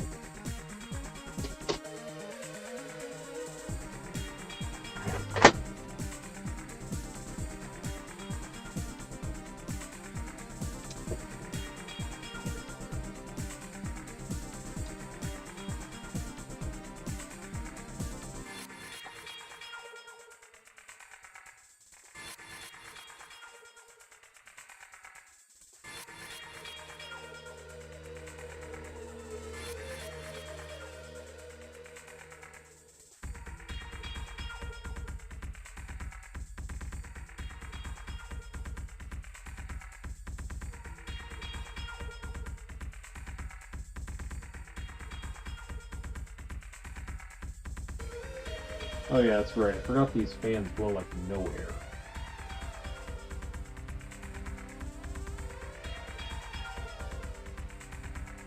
I'm having to like physically hold the fan up to the heatsink because there's no way for me to actually like sit it on top of it.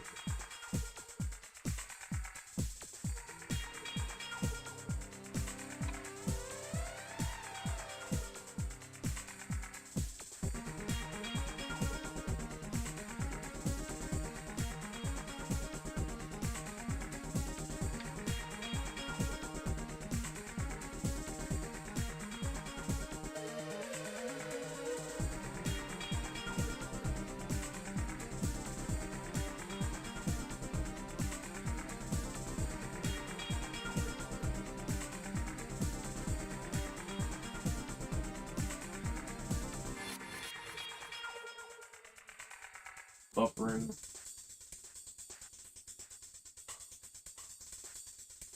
Yeah, I don't know why the stream disconnected really quick. Must have been just a weird internet dropout. Because the stream had been fine up until that point.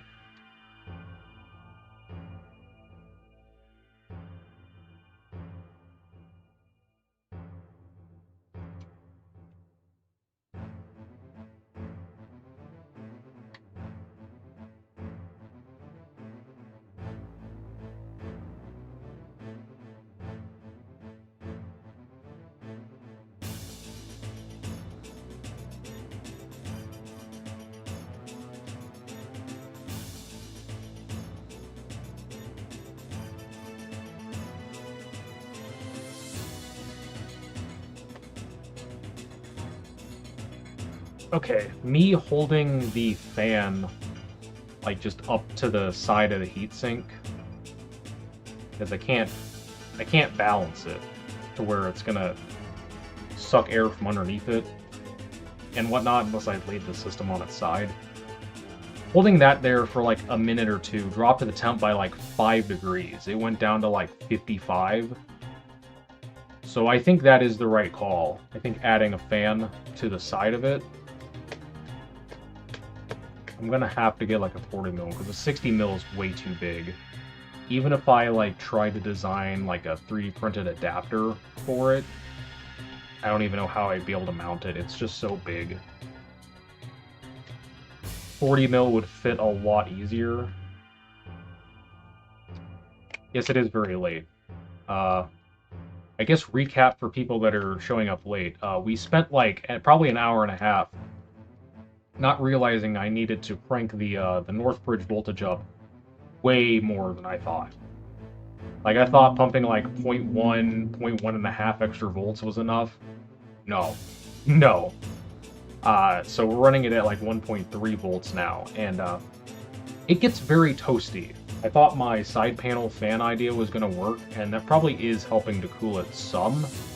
It's certainly better than having no cooling on it, which it doesn't at the moment, but we're gonna ignore that fact for now. And it's raining. It just started raining. That's great. But it definitely needs cooling. That's for sure. 60 mil fan is working great, but I have to hold it there. I don't know, maybe I could zip tie it. I'm gonna have to mess around with it off stream. I've been streaming for so long at this point. It's 4:15. 16:16 in real time, but I say 4:15 because nobody actually half the time, like nobody ever seems to actually know 24-hour time. So I think I'm just going to mess around with the fan off camera and do more stability testing, but the system is stable at the moment. We've been running stuff. We've been running like Cinebench and whatnot, and it's been stable,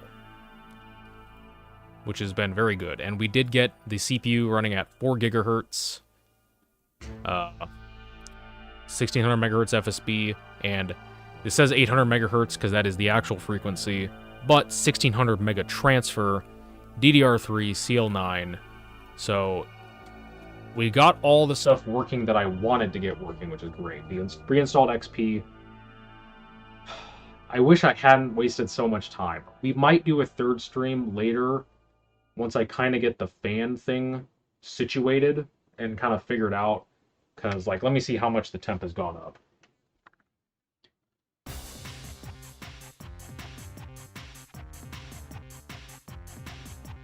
Wow, the rain has really picked up out there.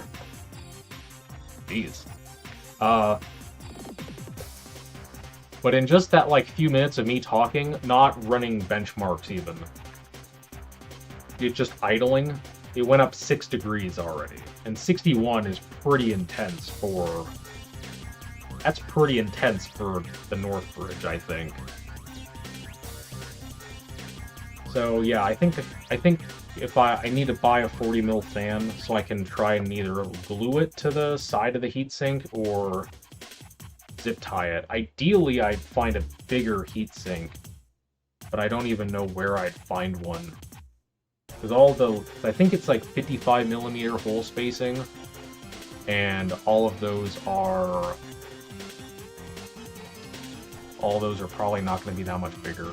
Unless I found one that was situated more like a regular heatsink, that would have like more surface area. I might be able to just pull one off of like a dead motherboard or something. I might have somewhere. Yeah, I definitely need to find a cooling solution for sure.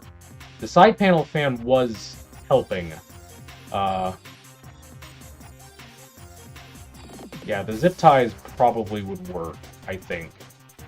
The 60 mil works great if I hold it up to it, but it's so big that I don't think there's any real way I could mount it properly. But looking for a different heatsink probably would be a good idea. And if it's situated more to where the fins are, you know, at the top. I was trying to think if I had an example anyway. Which I don't think I do, but you know what I mean. Because the heatsink that's on there now, it wants airflow to come from either like the top or the bottom of it. Which, when the motherboard is situated in a case like this, is very impractical. But even if I just had a normal like heatsink on it, the side panel might be enough to cool it. But even if not, mounting a regular fan to that would be even easier. So I think that's what I'm going to do. I think I'm going to call it for the stream then, because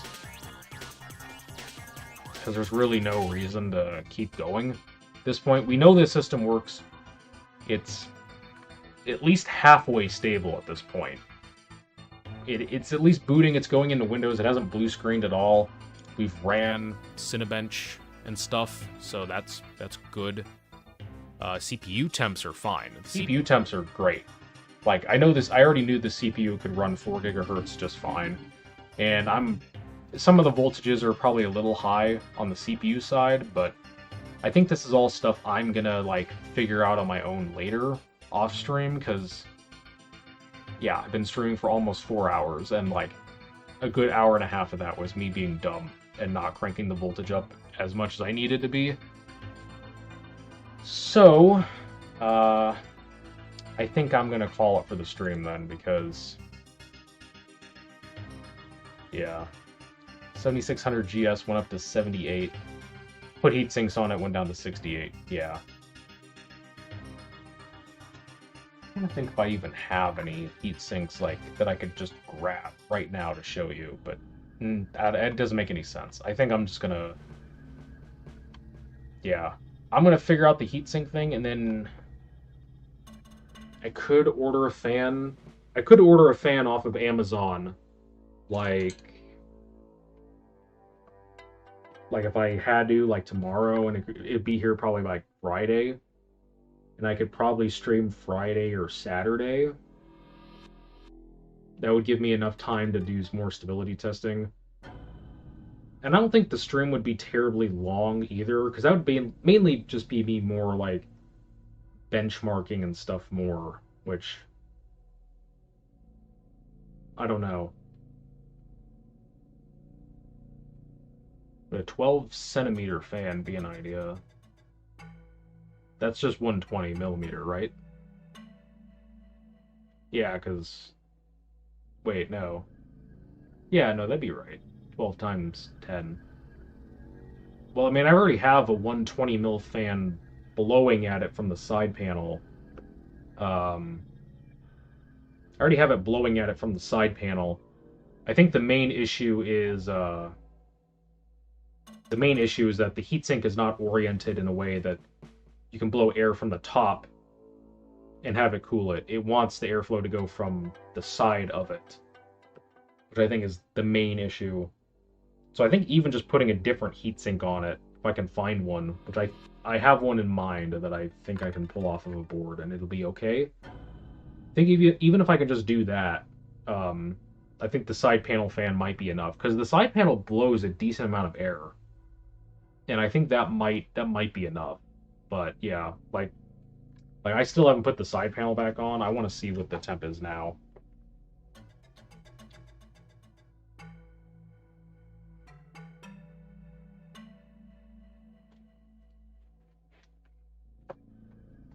Well, the good news is the temp hasn't really gone up that much. It's only gone up maybe half a degree. So at least it has plateaued if the system is just idling, and that's with no cooling. So that's good.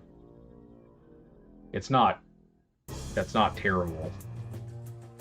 Yeah. My only thing is, though, I don't think I can find a bigger heatsink to put on it.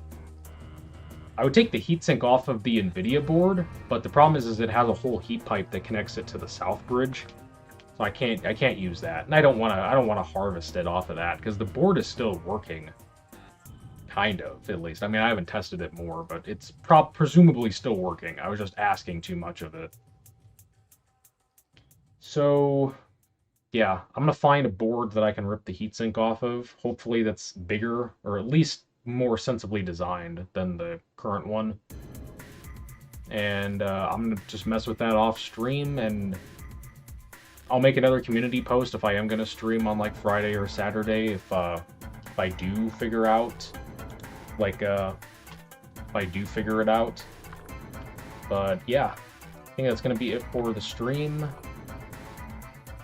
I only ran like one ad the entire stream, uh, which is funny because I kept forgetting.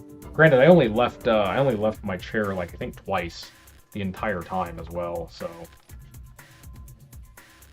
oh well. Did it even say how much I made off of the other stream? I made a whopping 43 cents off the Sunday stream. That's funny. All right. I'm gonna run like one more ad if you guys want to just sit through the ad. Just cuz. Otherwise, yeah. Otherwise, like,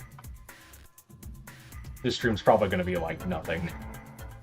All right, I'm just gonna run the ad and then I'll officially sign off.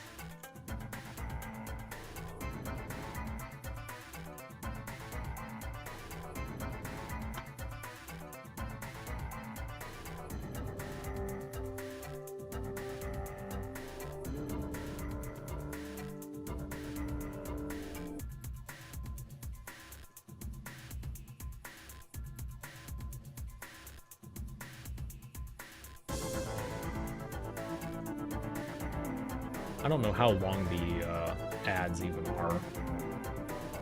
I don't know if it sticks like 30-second ad spots, a minute. I have no clue. YouTube does have like an automatic ad thing for your streams, which I don't really want to do.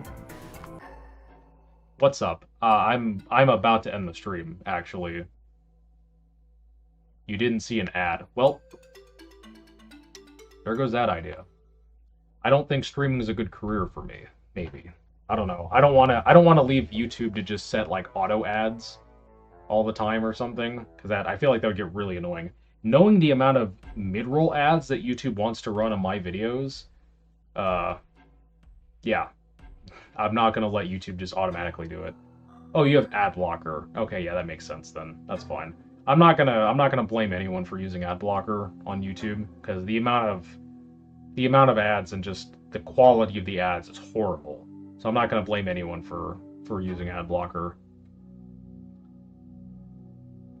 Yeah, I have been streaming for a while. You're on YouTube Premium. That's supposedly you get more revenue from premium viewers. I have no idea. I haven't looked at my analytics enough, and I probably don't have enough viewership to even really get a good idea of that.